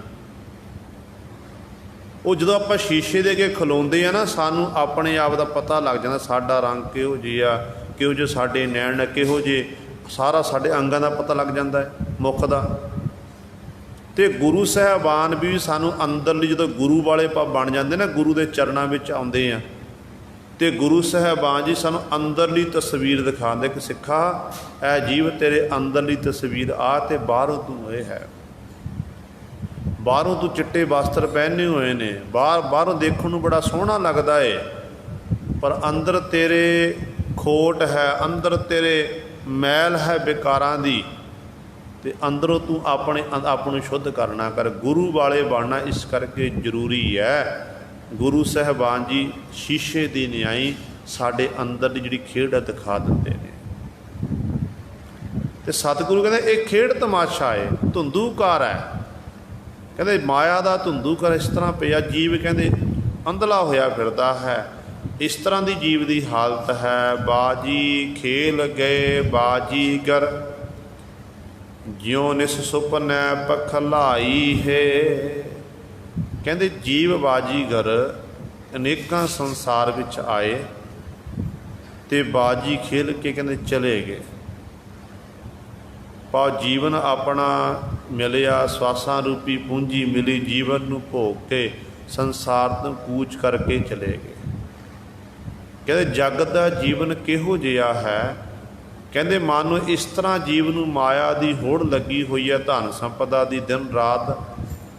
ਕਹਿੰਦੇ ਜਿਸ ਤਰ੍ਹਾਂ ਇਹ ਸੰਸਾਰ ਇਸ ਤਰ੍ਹਾਂ ਹੈ, ਜਿਵੇਂ ਕਹਿੰਦੇ ਮਨ ਜੀਵ ਰਾਤ ਨੂੰ ਸੁੱਤਾ ਪਿਆ, ਸੁੱਤੇ ਪਏ ਨੂੰ ਸੁਪਨਾ ਆ ਗਿਆ, ਸੁਪਨੇ ਦੇ ਵਿੱਚ ਇਹਨੇ ਬੜਾ ਧਨ ਸੰਪਦਾ ਪ੍ਰਾਪਤ ਕਰ ਲਈ, ਚੱਕਰਵਰਤੀ ਰਾਜਾ ਬਣ ਗਿਆ, ਨੌਕਰ ਚਾਕਰ ਸਿਪਾਹੀ ਇਤਿਆਦਿਕ ਸਾਰੇ ਇਹਦੀ ਆਗਿਆ ਦੇ ਵਿੱਚ ਨੇ। ਤੇ ਬੜਾ ਇਹ ਐਸ਼ੋ ਆਰਾਮ ਦੀ ਜ਼ਿੰਦਗੀ ਸੁਪਨੇ ਵਿੱਚ ਬਤੀਤ ਕਰ ਰਿਹਾ। ਪਰ ਜਦੋਂ ਗੁਰੂ ਸਵਾਰਿਓ ਅੱਖ ਖੁੱਲ੍ਹੀ, ਅੱਖ ਖੁੱਲ੍ਹ ਕੇ ਦੇਖਣਾ ਕੀਤਾ ਕਿ ਜਿਹੜੇ ਸੁੱਖ ਮਿਲੇ ਸੀ ਨਾ, ਇਹ ਤਾਂ ਇੱਕ ਤਰ੍ਹਾਂ ਦਾ ਕਹਿੰਦੇ ਮਾਇਆ ਦਾ ਛਲ ਸੀ, ਸੁਪਨਾ ਸੀ। ਸਤਿਗੁਰੂ ਕਹਿੰਦੇ ਜਗ ਦਾ ਜੀਵਨ ਵੀ ਐਸਾ ਹੈ, ਜਗ ਜੀਵਨ ਕੈਸਾ ਸੁਪਨੇ ਜੈਸਾ, ਜੀਵਨ ਸੁਪਨ ਸਮਾਨ। ਜਗ ਦਾ ਜੀਵਨ ਵੀ ਇਸ ਤਰ੍ਹਾਂ ਦਾ ਹੀ ਹੈ। ਸੁਪਨੇ ਦੇ ਵਿੱਚ ਆਪਾਂ ਜੀ ਰਹੇ ਹਾਂ। ਮਰਨਾ ਸੱਚ ਹੈ, ਪਰ ਅਸੀਂ ਮਰਨ ਨੂੰ ਝੂਠ ਮੰਨੀ ਫਿਰਦੇ ਹਾਂ।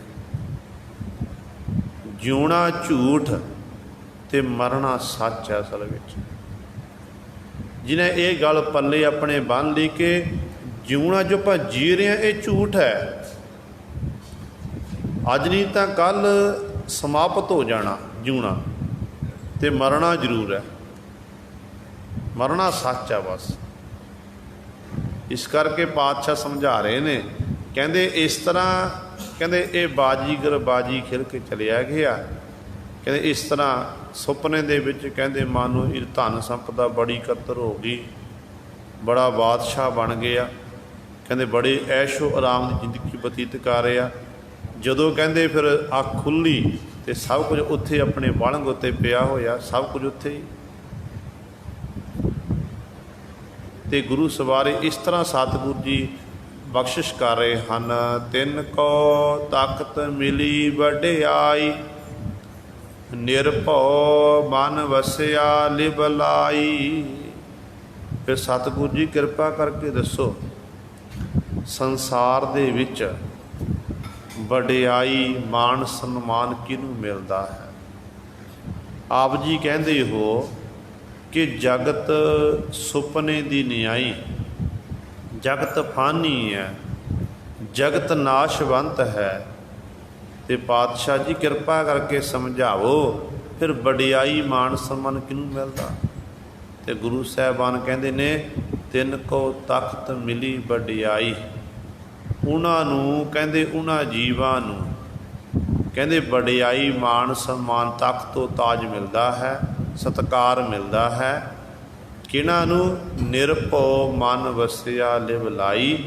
ਜਿਹੜੇ ਨਿਰਭਉ ਭੈ ਤੋਂ ਰਹਿਤ ਜਿਹੜਾ ਪਰਮੇਸ਼ਰ ਹੈ, ਉਸ ਵਾਹਿਗੁਰੂ ਦੇ ਚਰਨਾਂ ਦੇ ਵਿੱਚ ਜਿਨ੍ਹਾਂ ਨੇ ਆਪਣੇ ਮਨ ਨੂੰ ਵਸਾਇਆ ਹੋਇਆ, ਨਿਰਭਉ ਪਰਮੇਸ਼ਰ ਦੇ ਮਨ ਵਿੱਚ ਵਸਿਆ ਹੋਇਆ, ਤੇ ਆਪਣੀ ਲਿਵ ਬਿਰਤੀ ਨੂੰ ਅੱਠੇ ਪੈਰ ਉਹ ਲਾ ਕੇ ਰੱਖਦੇ ਹਨ। ਭਾਵ ਜਿਹੜੇ ਪਰਮਾਤਮਾ ਨਾਲ ਇੱਕਮਿਕ ਹੋ ਗਏ ਨੇ, ਉਹਨਾਂ ਨੂੰ ਫਿਰ ਤਖਤ ਮਿਲਦੇ ਨੇ, ਉਹਨਾਂ ਨੂੰ ਮਾਣ ਸਨਮਾਨ ਵਡਿਆਈਆਂ ਮਿਲਦੀਆਂ ਹਨ। ਉਹ ਸੰਸਾਰ ਘਰ ਵਿੱਚ ਵੀ ਆਪਣੇ ਜੀਵਨ ਗੁਰੂ ਸਵਾਰੇ ਚੜ੍ਹਦੀ ਕਲਾ ਬਤੀਤ ਕਰਦੇ ਨੇ। ਜਦੋਂ ਇਸ ਲੋਕ ਤੋਂ ਪਰਲੋਕ ਦੀ ਯਾਤਰਾ ਕਰਦੇ ਹਨ, ਉਸ ਲੋਕ ਦੇ ਵਿੱਚ ਜਾ ਕੇ ਵੀ ਉਹਨਾਂ ਗੁਰਮੁਖਾਂ ਨੂੰ ਮਾਣ ਵਡਿਆਈ ਸਨਮਾਨ ਹੀ ਮਿਲਦਾ ਹੈ। ਕਿਉਂਕਿ ਗੁਰਬਾਣੀ ਵਿੱਚ ਆਪਾਂ ਕਈ ਵਾਰੀ ਸਤਿਗੁਰ ਦੇ ਬਚਨ ਪੜ੍ਹੇ ਹਨ, ਸ਼ਰਵਣ ਕੀਤੇ ਨੇ ਕਿ ਹਰ ਮਨ ਤਨ ਵਸਿਆ ਸੋਈ, ਜੈ ਜੈਕਾਰ ਕਰੇ ਸਭ ਕੋਈ, ਗੁਰ ਪੂਰੇ ਕੀ ਵਡਿਆਈ, ਤਾਂ ਕੀ ਕੀਮਤ ਕਹੀ ਨਾ ਜਾਏ। ਤੇ ਨਾਲ ਹੀ ਪਾਤਸ਼ਾਹ ਇਹ ਵੀ ਵਚਨ ਕਰਦੇ ਨੇ, ਰੇ ਰੇ ਦਰਗਹ ਕਹਿ ਨਾ ਕੋਊ, ਆਓ ਬੈਠ ਆਦਰ ਸਭ ਦੇਊ। ਸਾਰੇ ਮਾਲਕ ਦੀ ਦਰਗਾਹ ਵਿੱਚ ਕੋਈ ਰੇ ਰੇ ਨਹੀਂ ਆਖਦਾ, ਬੜੇ ਸਤਿਕਾਰ ਨਾਲ ਸ਼ਬਦ ਵਰਤੇ ਜਾਂਦੇ। ਆਓ ਭਗਤ ਜੀ, ਆਓ ਸੰਤ ਜੀ, ਆਓ ਗੁਰਸਿੱਖ ਜੀ। ਤੇ ਇਸ ਤਰ੍ਹਾਂ ਗੁਰੂ ਸਾਰੇ ਇਹ ਮਾਣ ਸਨਮਾਨ ਮਿਲਦਾ ਹੈ ਨਾਮ ਜਪਣ ਵਾਲਿਆਂ ਨੂੰ।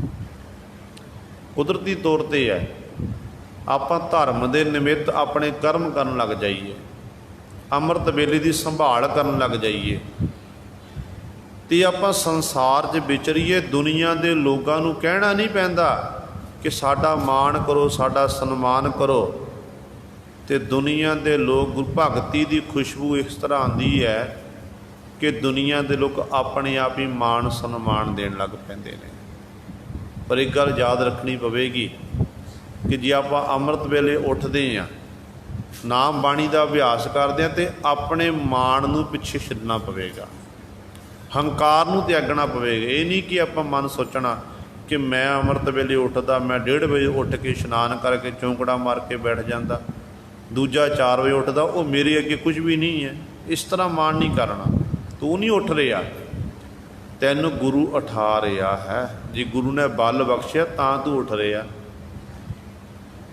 ਜੇ ਸੁੱਤਾ ਪਿਆ ਰਹਿ ਗਿਆ ਫਿਰ ਕੀ ਕਰ ਲਵੇਗਾ? ਇੱਕ ਵਾਰੀ ਉੱਠ ਸੋ ਗਿਆ, ਦੁਬਾਰਾ ਮਾਲਕ ਨੇ ਉੱਠਣ ਦਾ ਮੌਕਾ ਨਹੀਂ ਦਿੱਤਾ, ਫਿਰ ਆਪਾਂ ਕਿਉਂ ਉੱਠ ਜਾਵਾਂਗੇ? ਉਠਾਉਣ ਵਾਲਾ ਗੁਰੂ, ਬਾਣੀ ਪੜ੍ਹਾਉਣ ਵਾਲਾ ਗੁਰੂ, ਤੇ ਆਪਾਂ ਸ਼ੁਕਰ ਕਰਨਾ ਕਿ ਪਰਮਾਤਮਾ ਤੇਰਾ ਧੰਨਵਾਦ ਗੁਰੂ ਸਾਹਿਬਾਨ, ਤੁਹਾਡਾ ਧੰਨਵਾਦ, ਤੁਸਾਂ ਨੇ ਤਰਸ ਕਰਕੇ ਮੇਰੇ ਪਾਸੋਂ ਬਾਣੀ ਪੜ੍ਹਾ ਰਹੇ ਹੋ, ਤਰਸ ਕਰਕੇ ਮੈਨੂੰ ਅੰਮ੍ਰਿਤ ਵੇਲੇ ਦੀ ਦਾਤ ਬਖਸ਼ਿਸ਼ ਕੀਤੀ ਹੈ, ਤਰਸ ਕੀਤਾ ਫਿਰ ਮਾਲਕ ਮੈਂ ਜਾਗਿਆ। ਜਦੋਂ ਆਪਾਂ ਇਸ ਤਰ੍ਹਾਂ ਗੁਰੂ ਸਵਾਰੇ ਮਾਲਕ ਦੇ ਚਰਨਾਂ 'ਚ ਅਰਜ਼ੋਈਆਂ ਬੇਨਤੀਆਂ ਕਰਾਂਗੇ ਤੇ ਕਦੇ ਫਿਰ ਮਨ ਵਿੱਚ ਮਾਣ ਨਹੀਂ ਆਵੇਗਾ। ਤੇ ਸਤਿਗੁਰੂ ਬਚਨ ਕਰਦੇ ਹਨ, ਕਹਿੰਦੇ ਇਹ ਭਾਈ ਫਿਰ ਜਿਹੜੇ ਗੁਰਮੁਖ ਜਨ ਹਨ, ਕਹਿੰਦੇ ਉਹਨਾਂ ਨੂੰ ਫਿਰ ਕਹਿੰਦੇ ਉਹ ਪਰਮਾਤਮਾ ਦੇ ਨਾਮ ਵਿੱਚ ਆਪਣੀ ਲਿਵ ਨੂੰ ਲਾ ਕੇ ਰੱਖਦੇ ਹਨ। ਉਹਨਾਂ ਨੂੰ ਫਿਰ ਮਾਲਕ ਦੇ ਦਰ ਤੋਂ ਮਾਣ ਸਨਮਾਨ ਵਡਿਆਈ ਮਿਲਦੀ ਹੈ, ਉਹ ਤਖਤ ਤੋਂ ਤਾਜ ਦੇ ਮਾਲਕ ਬਣਦੇ ਹਨ। ਇਹ ਸਤਿਕਾਰ ਉਹਨਾਂ ਨੂੰ ਮਿਲਦਾ ਹੈ। ਖੰਡੀ ਬ੍ਰਹਮੰਡੀ ਪਾਤਾਲੀ ਪੁਰੀ, ਤ੍ਰਿਭਵਨ ਤਾੜੀ ਲਾਈ ਹੈ। ਫਿਰ ਅਗਲਾ ਸਵਾਲ ਗੁਰੂ ਸਾਹਿਬਾਨ ਜੀ ਨੂੰ ਕੀਤਾ ਗਿਆ ਹੈ, ਗੁਰੂ ਪਾਤਸ਼ਾਹ ਜੀ ਕਿਰਪਾ ਕਰਕੇ ਦੱਸੋ, ਜਿਸ ਪਰਮਾਤਮਾ ਦੀ ਆਪ ਜੀ ਇਬਾਦਤ ਕਰਨ ਲਈ ਸਾਨੂੰ ਆਖ ਰਹੇ ਹੋ, ਉਹ ਪਰਮਾਤਮਾ ਰਹਿੰਦਾ ਕਿੱਥੇ ਕਿੱਥੇ ਹੈ? ਉਹਦਾ ਵਾਸਾ ਕਿੱਥੇ ਹੈ? ਤੇ ਪਾਤਸ਼ਾਹ ਕਹਿੰਦੇ ਖੰਡੀ, ਖੰਡਾਂ ਦੇ ਵਿੱਚ 9 ਖੰਡ ਪ੍ਰਿਥਵੀ ਹੈ। ਬ੍ਰਹਮੰਡੀ, ਜਿੰਨੇ ਵੀ ਬ੍ਰਹਮੰਡ ਬਣੇ ਹੋਏ ਨੇ। ਪਾਤਾਲੀ, ਪਤਾਲ ਦੇ ਵਿੱਚ। ਪੁਰੀ, ਜਿੰਨੀਆਂ ਵੀ ਪੁਰੀਆਂ ਹਨ, ਵੱਡੇ ਵੱਡੇ ਸ਼ਹਿਰ ਇਤਿਆਦਿਕ ਹਨ।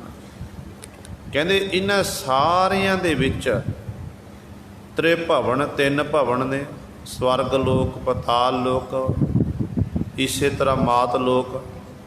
ਇਹਨਾਂ ਦੇ ਵਿੱਚ ਕਹਿੰਦੇ ਉਹ ਪਰਮਾਤਮਾ ਤਾੜੀ ਲਾ ਕੇ ਬੈਠਾ, ਸਮਾਧੀ ਲਾ ਕੇ ਬੈਠਾ, ਜੀਵਾਂ ਦੀ ਸੰਭਾਲ ਕਰ ਰਿਹਾ।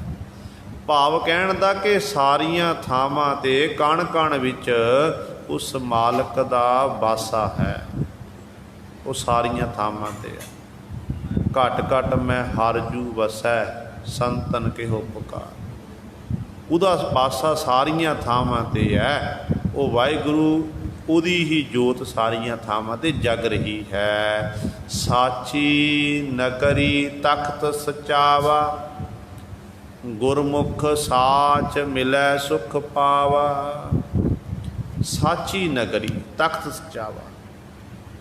ਜਿਹੜਾ ਸੰਸਾਰ ਗੁਰੂ ਸਵਾਰੇ ਇਹ ਫਾਨੀ ਹੈ, ਤੇ ਪਰਮਾਤਮਾ ਦੀ ਇਹ ਨਗਰੀ ਬਣਾਈ ਹੋਈ ਹੈ। ਇਸ ਸੰਸਾਰ ਫਾਨੀ ਦੇ ਵਿੱਚ ਪਰਮਾਤਮਾ ਦਾ ਸੱਚਾ ਤਖਤ ਹੈ, ਤੇ ਬਾਕੀ ਸਾਰੇ ਜਿਹੜੇ ਨੇ ਤਖਤ ਝੂਠੇ ਨੇ। ਇੰਝ ਕਹਿ ਲਈਏ ਕਿ ਸਾਚੀ ਨਗਰੀ ਤਖਤ ਸਜਾਵਾ। ਸਾਡਾ ਸਰੀਰ ਇੱਕ ਨਗਰ ਦੀ ਨਿਆਈ ਹੈ। ਇਸ ਸਰੀਰ ਨਗਰ ਦੇ ਵਿੱਚ ਗੁਰੂ ਸਾਹਿਬ ਉਸ ਪਰਮੇਸ਼ਰ ਨੇ ਕਹਿੰਦੇ ਇੱਕ ਸੱਚਾ ਤਖਤ ਸਜਾਇਆ ਹੋਇਆ। ਉਸ ਤਖਤ ਉੱਤੇ ਉਹ ਪਰਮਾਤਮਾ ਬੈਠਾ ਹੋਇਆ, ਤੇ ਜੀਵਾਂ ਦੇ ਜੋ ਗੁਰੂ ਸਵਾਰੇ ਕਰਮ ਕਰ ਰਹੇ ਨੇ, ਜੀਵ ਜੋ ਵੀ ਆਪਣੇ ਜੀਵਨ 'ਚ ਆਪਾਂ ਸੁਬਾਹ ਤੋਂ ਲਾ ਕੇ ਸ਼ਾਮ ਤੱਕ ਰਾਤ ਵੇਲੇ ਕਰਦੇ ਹਾਂ, ਕੱਲਾ ਕੱਲਾ ਕਰਮ ਉਸ ਵਾਹਿਗੁਰੂ ਪਰਮੇਸ਼ਰ ਨੇ ਬਾਰ-ਬਾਰ ਸਾਡਾ ਨੋਟ ਕਰੀ ਜਾ ਰਿਹਾ ਕਿ ਫਲਾਣੇ ਸਮੇਂ ਆਹ ਟਾਈਮ ਸੀ, ਇੰਨੇ ਮਿੰਟਾਂ ਵਿੱਚ ਤੇ ਫਲਾਣਾ ਕੰਮ ਕੀਤਾ। ਇਸ ਕਰਕੇ ਉਸ ਵਾਹਿਗੁਰੂ ਦੀ ਨਗਰੀ ਸੱਚੀ ਹੈ, ਤੇ ਵਾਹਿਗੁਰੂ ਦਾ ਤਖਤ ਵੀ ਸਚਾਵਾ ਸੱਚਾ ਹੈ। ਸੱਚਾ ਤਖਤ ਹੈ, ਉਹਦਾ ਸੱਚੀ ਨਗਰੀ ਹੈ। ਤੇ ਗੁਰਮੁਖ ਸਾਚ ਮਿਲੈ ਸੁਖ ਪਾਵਾ।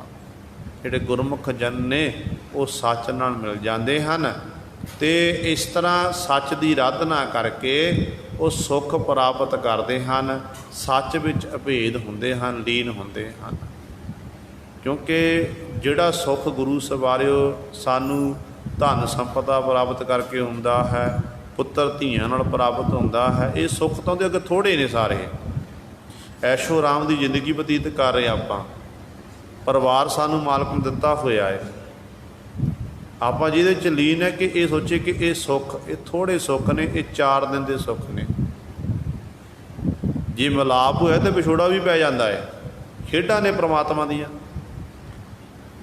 ਪਰ ਜੇ ਇੱਕ ਸੁੱਖ ਗੁਰੂ ਸਵਾਰ ਜਿਹੜਾ ਪ੍ਰਮਾਤਮਾ ਦਾ ਨਾਮ ਜਪ ਕੇ ਜਿਹੜਾ ਸੁੱਖ ਪ੍ਰਾਪਤ ਹੋਣਾ ਨਾ, ਉਹ ਕਿਸੇ ਰਾਜੇ ਬਾਦਸ਼ਾਹ ਨੂੰ ਨਹੀਂ ਪ੍ਰਾਪਤ ਹੁੰਦਾ ਹੈ। ਸਤਿਗੁਰੂ ਬਚਨ ਕਰਦੇ ਨੇ, ਭਗਤ ਰਵਿਦਾਸ ਸਾਹਿਬਾਨ ਜੀ ਦੇ ਬਚਨ ਨੇ ਕਿ ਜੋ ਸੁਖ ਪ੍ਰਭ ਗੋਬਿੰਦ ਕੀ ਸੇਵਾ, ਸੋ ਸੁਖ ਰਾਜ ਨਾ ਲਹੀ ਹੈ। ਪੰਡਤ ਸੂਰ ਛਤਰਪਤ ਰਾਜਾ, ਭਗਤ ਬਰਾਬਰ ਔਰ ਨਾ ਕੋਈ। ਕਹਿੰਦੇ ਪੰਡਤ ਗਿਆਨਵਾਨ ਪੁਰਸ਼ ਹੋਵੇ, ਛਤਰਪਤੀ ਰਾਜਾ ਹੋਵੇ, ਤਖਤ ਦਾ ਮਾਲਕ, ਜਾਂ ਸਾਰੀਆਂ ਥਾਵਾਂ 'ਤੇ ਹੁਕਮ ਚੱਲਦਾ, ਅਮੋੜ ਹੁਕਮ ਹੋਵੇ। ਪੰਡਤ ਸੂਰ, ਤੀਜਾ ਹੈ ਸੂਰਮਾ, ਵੱਡਾ ਸੂਰਮਾ ਹੋਵੇ, ਮੈਦਾਨੇ ਜੰਗ 'ਚ ਬੈਰੀਆਂ ਦੇ ਆਹੂ ਲਾਹਣ ਵਾਲਾ ਹੋਵੇ। ਕਹਿੰਦੇ ਇਹ ਤਿੰਨਾਂ ਤੋਂ ਵੱਧ ਸੁਖੀ ਕੌਣ ਹੈ? ਪਰਮਾਤਮਾ ਦੀ ਭਜਨ ਬੰਦਗੀ ਕਰਨ ਵਾਲਾ ਭਗਤ ਜਨ, ਸੰਤ ਜਨ, ਜਿਹੜੇ ਉਸ ਮਾਲਕ ਦੇ ਵਿੱਚ ਅਭੇਦ ਨੇ। ਕਹਿੰਦੇ ਇਹ ਤਿੰਨੋਂ ਪਰਮਾਤਮਾ ਦੇ ਭਗਤਾਂ ਦੀ ਬਰੋਬਰਤਾ ਨਹੀਂ ਕਰ ਸਕਦੇ ਹਨ, ਕਿਉਂਕਿ ਉਹਨਾਂ ਵਿੱਚ ਇੰਨਾ ਉਹਨਾਂ ਨੂੰ ਸੁੱਖ ਹੁੰਦਾ ਜ਼ਿੰਦਗੀ ਦਾ ਕਿ ਉਹਨਾਂ ਦੇ ਸੁੱਖ ਕਦੇ ਭੰਗ ਨਹੀਂ ਹੁੰਦੇ ਹਨ, ਖਤਮ ਨਹੀਂ ਹੁੰਦੇ ਹਨ। ਇਸ ਕਰਕੇ ਸਤਿਗੁਰੂ ਕਹਿੰਦੇ ਨੇ ਭਾਈ ਉਸ ਮਾਲਕ ਦਾ, ਕਹਿੰਦੇ ਤਖਤ ਵੀ ਸੱਚਾ, ਉਹਦਾ ਤਖਤ ਨਗਰੀ ਸੱਚੀ ਹੈ। ਜਿਹੜੇ ਗੁਰਮੁਖ ਜਨ ਹਨ, ਜਿਹੜਾ ਗੁਰੂ ਦੇ ਸਨਮੁਖ ਨੇ, ਉਹ ਗੁਰਮੁਖ ਜਨ ਕਹਿੰਦੇ ਸੱਚ ਵੀ, ਸੱਚ ਨੂੰ ਪ੍ਰਾਪਤ ਕਰਦੇ ਹਨ, ਅਤੇ ਸੱਚ ਨੂੰ ਪ੍ਰਾਪਤ ਕਰਕੇ ਉਹ ਗੁਰਮੁਖ ਜਨ ਸੁੱਖ ਪਾਵਾ, ਜ਼ਿੰਦਗੀ ਦੇ ਸਾਰੇ ਸੁੱਖ ਸਦੀਵੀ ਕਾਲ ਦਾ ਸੁੱਖ ਪ੍ਰਾਪਤ ਕਰਦੇ ਹਨ। ਸਾਚੇ ਸਾਚੈ ਤਖਤ ਬੜਾਈ, ਹਉਮੈ ਗਣਤ ਗਵਾਈ ਹੈ। ਗੁਰੂ ਸਾਹਿਬਾਨ ਜੀ ਅਗਲੀ ਪੰਕਤੀ ਬਖਸ਼ਿਸ਼ ਕਰਦੇ ਹਨ, ਸਾਚੈ ਸਾਚੇ ਤਖਤ ਬੜਾਈ। ਕਹਿੰਦੇ ਇਹ ਜਿਹੜੀ ਵਡਿਆਈ ਹੈ ਕਿਵੇਂ ਪ੍ਰਾਪਤ ਹੁੰਦੀ? ਜਦੋਂ ਸੱਚੇ ਦੇ ਨਾਲ, ਸੱਚ ਦੇ ਉਪਾਸ਼ਕ ਬਣ ਕੇ, ਅੱਠੇ ਪੈਰ ਉਸ ਸੱਚ ਨਾਲ ਜੁੜ ਕੇ, ਕਹਿੰਦੇ ਇਸ ਤਰ੍ਹਾਂ ਫਿਰ ਕਹਿੰਦੇ ਵਡਿਆਈ ਮਾਣ ਸਨਮਾਨ ਮਿਲਦੀ ਹੈ। ਫਿਰ ਕਹਿੰਦੇ ਸਭ ਤੋਂ ਪਹਿਲਾਂ ਹਉਮੈ ਗਣਤ ਗਵਾਈ ਹੈ। ਜਿਹੜੀ ਮਨ ਵਿੱਚ ਹਉਮੈ ਹੈ, ਗੁਣਾਂ ਦਾ ਮਾਣ ਕਰਨਾ, ਗਿਣਤੀ ਮਿਣਤੀ 'ਚ ਲੱਗੇ ਰਹਿਣਾ। ਕਹਿੰਦੇ ਜਦੋਂ ਸੱਚੇ ਨਾਲ ਜੁੜਾਂਗੇ, ਪਰਮੇਸ਼ਰ ਦੀ ਆਰਾਧਨਾ ਕਰਾਂਗੇ, ਕਹਿੰਦੇ ਆਪਣੇ ਆਪ ਫਿਰ ਅੰਦਰੋਂ ਇਹ ਹਉਮੈ, ਇਹ ਤਿਆਦਕ, ਇਹ ਸਭ ਕੁਝ ਦੂਰ ਹੋ ਜਾਵੇਗਾ। ਗੁਰਬਾਣੀ ਵਿੱਚ ਆਪਾਂ ਸਤਿਗੁਰੂ ਦੇ ਕਈ ਵਾਰੀ ਬਚਨ ਸ਼ਰਵਣ ਕੀਤੇ ਹਨ। ਸਤਿਗੁਰੂ ਕਹਿੰਦੇ ਨੇ, ਹਰਿ ਜੀਓ ਅਹੰਕਾਰ ਨਾ ਭਾਵੇ, ਵੇਦ ਕੂਕ ਸੁਣਾਵੇ। ਕਿ ਹਰੀ ਨੂੰ ਅਹੰਕਾਰ ਚੰਗਾ ਨਹੀਂ ਲੱਗਦਾ। ਇਹਨਾਂ ਗੱਲ ਦੀ ਗਵਾਹੀ ਵੇਦ ਸ਼ਾਸਤਰਾਂ, ਧਰਮ ਗ੍ਰੰਥ ਦੇ ਰਹੇ ਹਨ। ਅਤੇ ਨਾਲ ਹੀ ਸਤਿਗੁਰੂ ਕਹਿੰਦੇ ਇਹ ਜਿਹੜਾ ਹਉਮੈ ਹੈ, ਇੱਕ ਤਰ੍ਹਾਂ ਇਹ ਰੋਗ ਹੈ। ਇਸ ਰੋਗ ਦੇ ਵਿੱਚ ਇਸ ਤਰ੍ਹਾਂ ਜੀਵ ਗਲਤਾਨ ਹੈ ਕਿ ਹਉਮੈ ਕਰਕੇ ਹੀ ਜੀਵ ਦੀ ਦਿਨੋਂ ਦਿਨ ਪਰਮਾਤਮਾ ਨਾਲ ਬਿੱਥ ਵੱਧਦੀ ਜਾ ਰਹੀ ਹੈ। ਜਦੋਂ ਇਹ ਹਉਮੈ ਮਰ ਗਈ ਅਤੇ ਉਦੋਂ ਮਨ ਫਿਰ ਜੀਵ ਉਸ ਪਰਮਾਤਮਾ ਦੇ ਰੂਪ ਬਣ ਗਿਆ, ਪਰਮਾਤਮਾ ਵਿੱਚ ਭੇਦ ਹੋ ਗਿਆ। ਅਤੇ ਹਉਮੈ ਮਾਰਨੀ ਬੜੀ ਔਖੀ ਹੈ ਗੁਰੂ ਸਵਾਰਿਓ। ਕੁਦਰਤੀ ਤੌਰ 'ਤੇ ਹੈ। ਸੰਸਾਰ ਵਿੱਚ ਵਿਚਰੀਏ, ਦੁਨੀਆ ਦੇ ਲੋਕਾਂ ਪਾਸੋਂ ਮਾਣ ਸਨਮਾਨ ਵਡਿਆਈ ਮਿਲ ਜਾਵੇ, ਸਤਿਕਾਰ ਮਿਲਣ ਲੱਗ ਪਵੇ, ਅਤੇ ਮਨੁੱਖ ਦੇ ਅੰਦਰ ਫਿਰ ਹਉਮੈ ਆ ਜਾਂਦੀ, ਮਾਣ ਆ ਜਾਂਦਾ ਹੈ ਕਿ ਮੈਨੂੰ ਲੋਕ ਸਲਾਹੁੰਦੇ ਨੇ, ਮੇਰਾ ਮਾਣ ਸਨਮਾਨ ਕਰਦੇ ਹਨ। ਅਤੇ ਉਦੋਂ ਇਹ ਹਉਮੈ ਫਿਰ ਦਿਨੋਂ ਦਿਨ ਵੱਧਦੀ ਜਾਂਦੀ ਹੈ। ਕੋਈ ਗੁਰਦੁਆਰਾ ਸਾਹਿਬ ਆ ਕੇ ਝਾੜੂ ਪੋਚਾ ਲਾ ਰਿਹਾ, ਲੰਗਰਾਂ ਸੇਵਾ ਕਰ ਰਿਹਾ, ਅਤੇ ਕਿਸੇ ਨੇ ਆ ਕੇ ਆਖ ਦਿੱਤਾ ਕਿ ਤੁਸੀਂ ਤਾਂ ਬੜੀ ਸੇਵਾ ਕਰਦੇ ਹੋ, ਤੁਹਾਡੇ ਉੱਤੇ ਬੜੀ ਕਿਰਪਾ ਗੁਰੂ ਦੀ, ਅਤੇ ਮਾਫ਼ ਕਰਨਾ, ਇੱਥੋਂ ਵੀ ਜਿਹੜੀ ਹਉਮੈ ਹੈ, ਇੱਥੋਂ ਹਉਮੈ ਨੂੰ ਪੱਠੇ ਪਾਏ ਜਾਂਦੇ ਨੇ। ਇੱਥੇ ਹਉਮੈ ਵੱਧਦੀ ਹੈ, ਹੋਰ ਜ਼ਿਆਦਾ ਵਾਧਾ ਹੁੰਦਾ। ਜੇਕਰ ਉਹ ਸੇਵਾ ਕਰਨ ਵਾਲਾ ਮਨ 'ਚ ਸੋਚੇ ਨਹੀਂ ਇਹ ਮੈਂ ਨਹੀਂ ਸੇਵਾ ਕਰ ਰਿਹਾ, ਮੇਰੇ ਪਾਸੋਂ ਗੁਰੂ ਕਰਵਾ ਰਿਹਾ। ਮੇਤੋਂ ਝਾੜੂ ਪੋਚਾ ਨਹੀਂ ਲੱਗ ਰਿਹਾ। ਇਹ ਮਾਣ ਸਨਮਾਨ ਮਾਲਕ ਜੀ, ਜਦੋਂ ਉਹ ਲੋਕਾਂ ਪਾਸੋਂ ਮਾਣ ਸਨਮਾਨ ਵਡਿਆਈ ਮਿਲੇ ਸੰਗਤ ਪਾਸੋਂ, ਉਦੋਂ ਮਨ ਵਿੱਚ ਇਹ ਅਰਦਾਸ ਕਰੋ ਕਿ ਸੱਚੇ ਪਾਤਸ਼ਾਹ ਜਿਹੜਾ ਇਹ ਮਾਣ ਸਨਮਾਨ ਤੂੰ ਦਿਵਾ ਰਿਹਾ, ਮੈਂ ਇੰਨੇ ਦਾ ਅਧਿਕਾਰੀ ਨਹੀਂ ਆ, ਤੇਰਾ ਹੀ ਦਿੱਤਾ ਹੋਇਆ ਇਹ ਮਾਣ ਸਨਮਾਨ। ਕਿਤੇ ਮਾਲਕ ਇਹ ਨਾ ਹੋਵੇ ਸਤਿਗੁਰੂ ਜੀ ਮੈਂ ਅਹੰਕਾਰ ਵਿੱਚ ਆ ਕੇ ਆਪ ਜੀ ਨੂੰ ਭੁੱਲ ਜਾਵਾਂ, ਆਪ ਜੀ ਨੂੰ ਵਿਸਾਰ ਦੇਵਾਂ। ਇਸ ਕਰਕੇ ਮਤਾ ਮਨ ਵਿੱਚ ਮਾਣ ਕਰਨ। ਜਿਹੜੇ ਗੁਰੂ ਘਰ ਦੀਆਂ ਸੇਵਾਵਾਂ ਕਰਦੇ ਆ, ਕੋਈ ਝਾੜੂ ਲਾ ਰਿਹਾ, ਕੋਈ ਪੋਚੇ ਲਾ ਰਿਹਾ, ਕੋਈ ਜੋੜੇ ਘਰਾਂ 'ਚ ਸੇਵਾ ਕਰ ਰਿਹਾ, ਕੋਈ ਲੰਗਰਾਂ 'ਚ ਸੇਵਾ ਕਰ ਰਿਹਾ ਹੈ, ਸਾਰਿਆਂ ਨੂੰ ਮੁਬਾਰਕ ਹੈ, ਗੁਰੂ ਦੀ ਕਿਰਪਾ ਹੈ। ਗੁਰੂ ਦੀ ਕਿਰਪਾ ਦੇ ਨਾਲ ਇਹ ਸੇਵਾਵਾਂ ਹੋ ਰਹੀਆਂ ਨੇ। ਪਰ ਕਦੇ ਵੀ ਇਹ ਨਹੀਂ ਮਨ ਵਿੱਚ ਮਾਣ ਜਾਣਾ ਕਿ ਮੈਂ ਸੇਵਾ ਕਰਦਾ। ਨਹੀਂ, ਤੂੰ ਸੇਵਾ ਨਹੀਂ ਕਰਦਾ, ਗੁਰੂ ਤੇਰੇ ਪਾਸੋਂ ਕਰਾ ਰਿਹਾ ਹੈ। ਗੁਰੂ ਨੇ ਤੇਰੇ ਤੇ ਤਰਸ ਕੀਤਾ ਹੋਇਆ ਏ, ਗੁਰੂ ਨੇ ਤੇਰੇ ਮਨ ਨੂੰ ਪ੍ਰੇਰਿਆ। ਇਹ ਗੁਰੂ ਤੇਰੇ ਮਨ ਨੂੰ ਵਿਸ਼ੇ ਵਿਕਾਰਾਂ ਵੱਲ ਲਾਉਂਦਾ, ਫਿਰ ਤੂੰ ਕਰ ਲਵੇਗਾ। ਤੈਨੂੰ ਚੰਗੇ ਰਸਤੇ ਤੇ ਗੁਰੂ ਲੈ ਕੇ, ਗੁਰੂ ਨੂੰ ਚੰਗਾ ਲੱਗਿਆ ਤੂੰ। ਇਸ ਕਰਕੇ ਗੁਰੂ ਦਾ ਧੰਨਵਾਦ ਹੀ ਕਰਨਾ ਬਸ। ਮਾਲਕ ਤੇਰਾ ਸ਼ੁਕਰ ਹੈ, ਤੈਂ ਦਿੱਤਾ ਸਭ ਕੁਛ, ਤੂੰ ਹੀ ਸੇਵਾ ਕਰਾ ਰਿਹਾ। ਰਹਿੰਦੇ ਸਵਾਸਾਂ ਤਾਂ ਕਰਾਉਂਦਾ ਰਹੀ। ਕਿੰਨੇ ਇਤਿਹਾਸਕ ਹਵਾਲੇ ਸਾਨੂੰ ਪ੍ਰਾਪਤ ਹੁੰਦੇ ਨੇ, ਜਿਨ੍ਹਾਂ ਨੇ ਸੇਵਾ ਕੀਤੀ ਉਹਨਾਂ ਦੇ ਮਨ 'ਚ ਨਿਮਰਤਾ ਆਈ ਹੈ।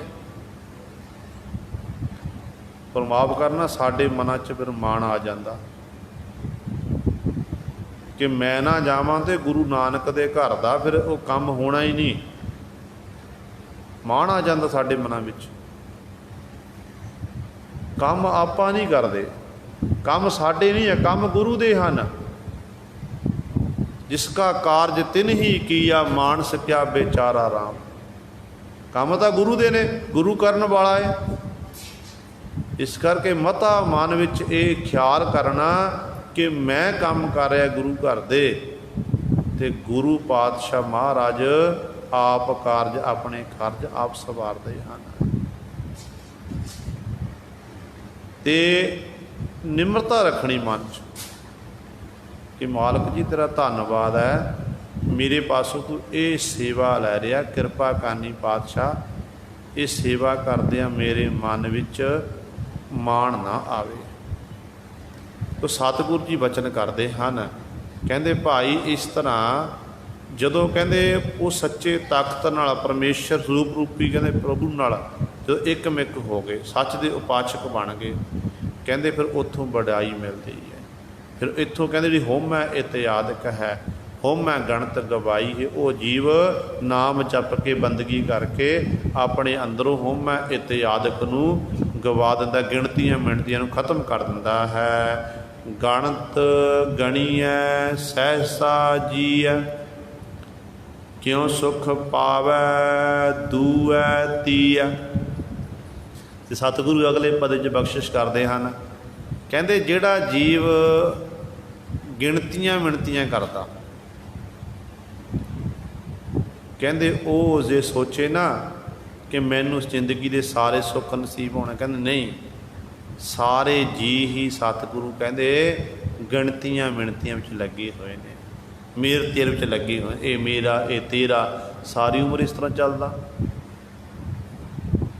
ਪਰਿਵਾਰ ਹੈ, ਪਰਿਵਾਰ ਵਿੱਚ ਬੱਚਿਆਂ ਦੀ ਪਾਲਣਾ ਪੋਸ਼ਣਾ ਮਾਤਾ ਪਿਤਾ ਨੇ ਕੀਤੀ, ਤੇ ਬੱਚੇ ਵੱਡੇ ਹੋ ਗਏ ਤੇ ਦੋਨਾਂ ਭਰਾਵਾਂ ਦਾ ਝਗੜਾ ਹੋ ਗਿਆ। ਇਹ ਘਰ ਆਹ ਸਾਜੋ ਸਮਾਨ ਮੈਂ ਰੱਖਣਾ, ਤੂੰ ਆਹ ਰੱਖਣਾ ਕਰ, ਵੰਡੀਆਂ ਪੈਂਦੀਆਂ ਨੇ। ਤੇ ਕਈ ਵਾਰੀ ਭਰਾ ਇੱਕ ਦੂਜੇ ਨੂੰ ਮਾਰਨ ਲਈ ਤਿਆਰ ਹੋ ਜਾਂਦੇ ਨੇ। ਅਸਲ ਵਿੱਚ ਗੁਰੂ ਸਵਾਰੇ ਇਹ ਗੁਰੂ ਦੀਆਂ ਸਾਨੂੰ ਇਸ ਤਰ੍ਹਾਂ ਖੁਸ਼ੀਆਂ ਨਹੀਂ ਮਿਲਦੀਆਂ, ਮਿਹਰ ਤੇ ਛੱਡਣੀ ਹੈ। ਭਰਾ ਦਾ ਜੀਵਨ ਕਿਉਂ ਜਿਉਣਾ ਚਾਹੀਦਾ। ਗੁਰੂ ਨਾਨਕ ਸਾਹਿਬ ਮਹਾਰਾਜ ਵਿਚਰਦੇ ਹੋਏ ਗਏ, ਭਾਈ ਮਰਦਾਨਾ ਜੀ ਸਤਿਗੁਰੂ ਜੀ ਦੇ ਨਾਲ ਹਨ, ਰੱਬ ਦੀ ਕਰਤਾਰ ਦੀ ਸਿਫਤ ਸਲਾਹ ਕਰ ਰਹੇ ਨੇ। ਸਤਿਗੁਰੂ ਨੇ ਬਾਣੀ ਅਲਾਪੀ, ਸਤਿਗੁਰੂ ਭਾਈ ਮਰਦਾਨਾ ਨੇ ਰਬਾਬ ਵਜਾਇਆ ਤੇ ਗੁਰੂ ਸਵਾਰਿਓ ਰਸ ਚੋਣ ਲੱਗ ਪਿਆ। ਕੀਰਤਨ ਕਰਦਿਆਂ ਭਾਈ ਮਰਦਾਨੇ ਦੀ ਨਿਗਾਹ ਪਈ ਕਿ ਦੋ ਖੇਤ ਨੇ, ਦੋਨਾਂ ਖੇਤਾਂ ਵਿੱਚ ਕਣਕ ਦਾ ਢੇਰ ਲੱਗਿਆ ਹੋਇਆ। ਇੱਕ ਜ਼ਿਮੀਂਦਾਰ ਆਇਆ, ਉਹਨੇ ਕੁਝ ਕੁ ਗੁਰੂ ਸਵਾਰਿਓ ਬਰਤਨ ਵਿੱਚ ਉਹ ਕਣਕ ਪਾਈ ਤੇ ਦੂਜੇ ਢੇਰ ਉੱਤੇ ਜਾ ਸੁੱਟਣ ਲੱਗ ਪਿਆ। ਭਾਈ ਮਰਦਾਨਾ ਜੀ ਗੁਰੂ ਨਾਨਕ ਪਾਤਸ਼ਾਹ ਨੂੰ ਕਹਿ ਰਹੇ ਸੀ ਕਿ ਪਾਤਸ਼ਾਹ, ਜੇ ਆਪ ਜੀ ਦਾ ਹੁਕਮ ਹੋਵੇ ਮੈਂ ਨਗਰ 'ਚ ਜਾਂਦਾ ਹਾਂ ਅਤੇ ਲੰਗਰ ਪਾਣੀ ਛਕ ਕੇ ਫਿਰ ਮੈਂ ਆਪ ਜੀ ਲੈ ਕੇ ਆਵਾਂ, ਆਪ ਜੀ ਵਾਸਤੇ ਲੈ ਕੇ ਆਵਾਂ ਅਤੇ ਆਪ ਛਕ ਲਵਾਂ। ਅਤੇ ਸਤਿਗੁਰੂ ਕਹਿੰਦਾ ਭਾਈ ਮਰਦਾਨਾ ਨੇ ਜਾਣਾ ਕਰੋ। ਜਦੋਂ ਭਾਈ ਮਰਦਾਨਾ ਨਿਗਾਹ ਪਈ ਨਾ ਸਾਹਮਣੇ, ਅਤੇ ਭਾਈ ਮਰਦਾਨਾ ਜੀ ਕਹਿਣ ਲੱਗੇ, ਨਹੀਂ ਪਾਤਸ਼ਾਹ, ਮੈਂ ਇਸ ਨਗਰ ਵਿੱਚ ਨਹੀਂ ਮੰਗਣਾ, ਇੱਥੋਂ ਨਹੀਂ ਮੰਗਣਾ। ਕਹਿਣ ਲੱਗੇ, ਕਿਉਂ ਨਹੀਂ ਮੰਗਣਾ? ਕਹਿਣ ਲੱਗੇ, ਸਤਿਗੁਰੂ, ਇੱਥੇ ਬੜੇ ਲੋਕ ਪਾਪੀ ਰਹਿੰਦੇ ਨੇ। ਉਹ ਦੇਖੋ ਪਾਤਸ਼ਾਹ, ਉਹ ਸਾਹਮਣੇ ਜ਼ਿਮੀਂਦਾਰ ਜਿਹੜਾ ਦੂਸਰੇ ਜ਼ਿਮੀਂਦਾਰ ਦੀ ਢੇਰੀ ਉੱਤੋਂ ਕਣਕ ਚੁੱਕ ਕੇ ਆਪਣੀ ਢੇਰੀ ਉੱਤੇ ਸੁੱਟ ਰਿਹਾ ਹੈ। ਇਸ ਕਰਕੇ ਇਹ ਪਾਪੀ ਲੋਕ ਨੇ। ਭਾਈ ਮਰਦਾਨਾ ਜੀ ਸਤਿਗੁਰੂ ਨੂੰ ਦੱਸ ਰਹੇ ਨੇ। ਗੁਰੂ ਪਾਤਸ਼ਾਹ ਕਹਿਣ ਲੱਗੇ, ਭਾਈ ਮਰਦਾਨਾ ਜੀ, ਦੇਖਣ ਵਿੱਚ ਤੇ ਪ੍ਰਤੱਖ ਤੌਰ 'ਤੇ ਜੋ ਦੇਖਣ ਵਿੱਚ ਹੁੰਦਾ, ਅਸਲ 'ਚ ਉਹ ਸੱਚ ਨਹੀਂ ਹੁੰਦਾ। ਪਹਿਲਾਂ ਚੰਗੀ ਤਰ੍ਹਾਂ ਪਰਖ ਕਰਕੇ ਵੇਖੋ। ਨਹੀਂ ਸਤਿਗੁਰੂ ਜੀ, ਮੈਂ ਸਾਹਮਣੇ ਦੇਖਣਾ ਕੀਤਾ ਹੈ। ਅਤੇ ਗੁਰੂ ਨਾਨਕ ਪਾਤਸ਼ਾਹ ਕਹਿੰਦੇ, ਚੱਲ ਠੀਕ ਹੈ, ਆਪਾਂ ਥੋੜ੍ਹਾ ਸਮਾਂ ਇੰਤਜ਼ਾਰ ਕਰ, ਅਸੀਂ ਅਗਲੇ ਨਗਰ ਚੱਲਦੇ ਹਾਂ, ਉੱਥੇ ਜਾ ਕੇ ਡੇਰਾ ਲਾਵਾਂਗੇ। ਕਿ ਥੋੜ੍ਹਾ ਸਮਾਂ ਲੰਘਿਆ, ਜਿਹੜਾ ਉਹ ਜ਼ਿਮੀਂਦਾਰ ਸੀ ਉੱਥੋਂ ਚਲਿਆ ਗਿਆ, ਅਤੇ ਦੂਜਾ ਜ਼ਿਮੀਂਦਾਰ ਆਇਆ। ਉਹ ਗੁਰੂ ਸਰ ਉਹਨੇ ਆਪਣੀ ਢੇਰੀ 'ਚੋਂ ਚੁੱਕ ਕੇ ਭਰ ਕੇ ਪੀਪੇ ਭਰ ਕੇ ਉਹ ਦੂਜੇ ਦੀ ਢੇਰੀ ਉੱਤੇ ਪਾਉਣ ਲੱਗ ਪਿਆ। ਭਾਈ ਮਰਦਾਨਾ ਜੀ ਦੇਖ ਕੇ ਹੈਰਾਨ ਹੋ ਗਏ ਕਿ ਇਹ ਕੀ ਖੇਡ ਹੈ। ਪਹਿਲਾ ਆਇਆ, ਪਹਿਲਾ ਚੁੱਕ ਕੇ ਦੂਜੇ ਉੱਤੇ ਪਾ ਰਿਹਾ, ਦੂਜਾ ਦੂਜੇ ਉੱਤੇ, ਦੂਜੀ ਢੇਰੀ 'ਚ ਪਾ ਰਿਹਾ, ਕਾਰਨ ਕੀ ਹੈ? ਅਤੇ ਗੁਰੂ ਨਾਨਕ ਪਾਤਸ਼ਾਹ ਦੇ ਕੋਲ ਉਸ ਮਨੁੱਖ ਨੂੰ ਸੱਦਿਆ ਗਿਆ। ਕਹਿਣ ਲੱਗੇ, ਭਰਾਵਾ ਦੱਸ, ਇਹ ਤੂੰ ਕੀ ਕਰ ਰਿਹਾ? ਕਹਿਣ ਲੱਗਿਆ, ਉਹ ਸਾਹਮਣੇ ਵਾਲਾ ਖੇਤ ਮੇਰੇ ਭਰਾ ਦਾ, ਮੇਰਾ ਵੱਡਾ ਭਰਾ ਹੈ, ਉਹਦਾ ਜਿਹੜਾ ਕਣਕ ਦਾ ਝਾੜ ਘੱਟ ਹੋਇਆ ਏ। ਮੈਂ ਸੋਚਦਾ ਕਿ ਮੇਰਾ ਛੋਟਾ ਪਰਿਵਾਰ ਹੈ, ਕੋਈ ਗੱਲ ਨਹੀਂ, ਮੇਰਾ ਸਬਰ ਜਾਵੇਗਾ। ਮੇਰੇ ਵੱਡੇ ਭਰਾ ਦਾ ਪਰਿਵਾਰ ਵੱਡਾ ਹੈ ਅਤੇ ਉਹਨੂੰ ਵੱਧ ਲੋੜ ਪੈਣੀ ਹੈ। ਇਸ ਕਰਕੇ ਮੈਂ ਆਪਣੇ ਭਰਾ ਦੀ ਢੇਰੀ ਉੱਤੇ ਇੱਕ ਕਣਕ ਪਾ ਰਿਹਾ। ਜਿਵੇਂ ਉਹਨੂੰ ਦਵਾਂ, ਉਹਨੇ ਲੈਣੀ ਨਹੀਂ ਮੇਰੇ ਪਾਸੋਂ, ਮੈਂ ਛੁਪ ਕੇ ਪਾ ਰਿਹਾ ਤਾਂ ਕਿ ਮੇਰੇ ਭਰਾ ਦੇ ਘਰ 'ਚ ਬਰਕਤ ਰਵੇ। ਭਾਈ ਮਰਦਾਨਾ ਜੀ ਸੁਣ ਕੇ ਹੈਰਾਨ ਹੋ ਗਏ। ਫਿਰ ਦੂਜੇ ਨੂੰ ਸੱਦਿਆ ਗਿਆ ਕਿ ਤੂੰ ਕਿਉਂ ਕਰਦਾ ਸੀ?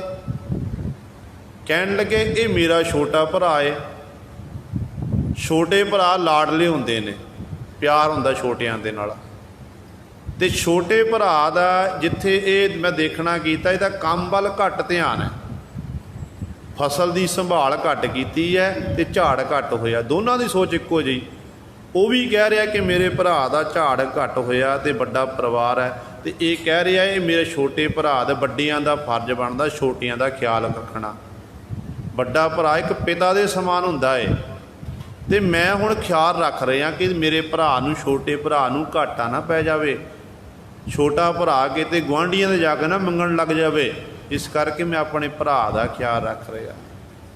ਅਤੇ ਗੁਰੂ ਨਾਨਕ ਪਾਤਸ਼ਾਹ ਮਹਾਰਾਜ ਕਹਿਣ ਲੱਗੇ, ਭਾਈ ਮਰਦਾਨਾ ਜੀ, ਮੈਂ ਤੁਹਾਨੂੰ ਆਖਿਆ ਸੀ ਨਾ ਕਿ ਦੇਖਣ ਵਿੱਚ ਕੁਝ ਹੋਰ ਹੈ ਅਤੇ ਅੰਦਰੋਂ ਕੁਝ ਹੋਰ ਹੈ।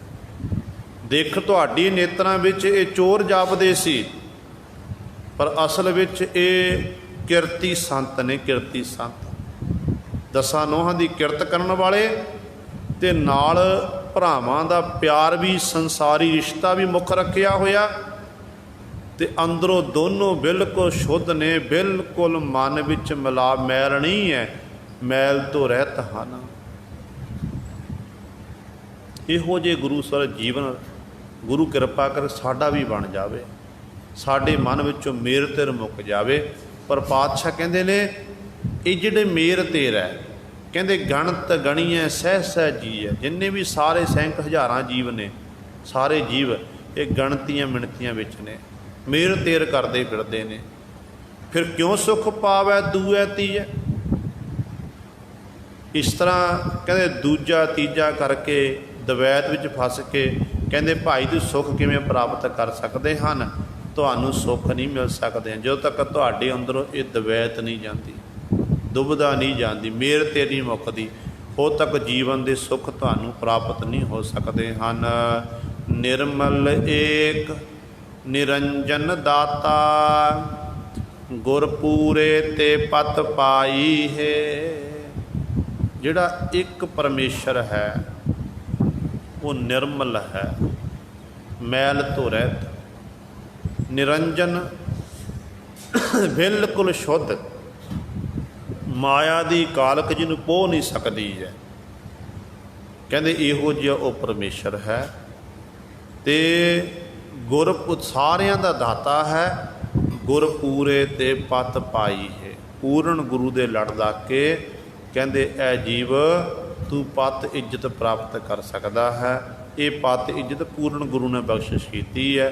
ਪੂਰਨ ਗੁਰੂ ਸਾਹਿਬਾਨ ਹੀ ਸਾਨੂੰ ਉਸ ਮਾਇਆ ਦੀ ਕਾਲਕ ਤੋਂ ਰਹਿਤ ਪਰਮੇਸ਼ਰ ਵਾਹਿਗੁਰੂ ਨਾਲ ਜੋੜਨ ਵਾਲੇ ਹਨ। ਇਹ ਗੁਰੂ ਸਵਾਰਿਓ ਸਤਿਗੁਰੂ ਜੀ ਨੇ ਸਾਡੇ ਉੱਤੇ ਕਿਰਪਾ ਕੀਤੀ ਹੈ। ਦਾਸ ਤੋਂ ਬੋਲਦਿਆਂ ਤੋਂ ਇੱਕ ਨਹੀਂ ਅਨੇਕਾਂ ਗਲਤੀਆਂ ਹੋ ਗਈਆਂ ਹੋਣਗੀਆਂ।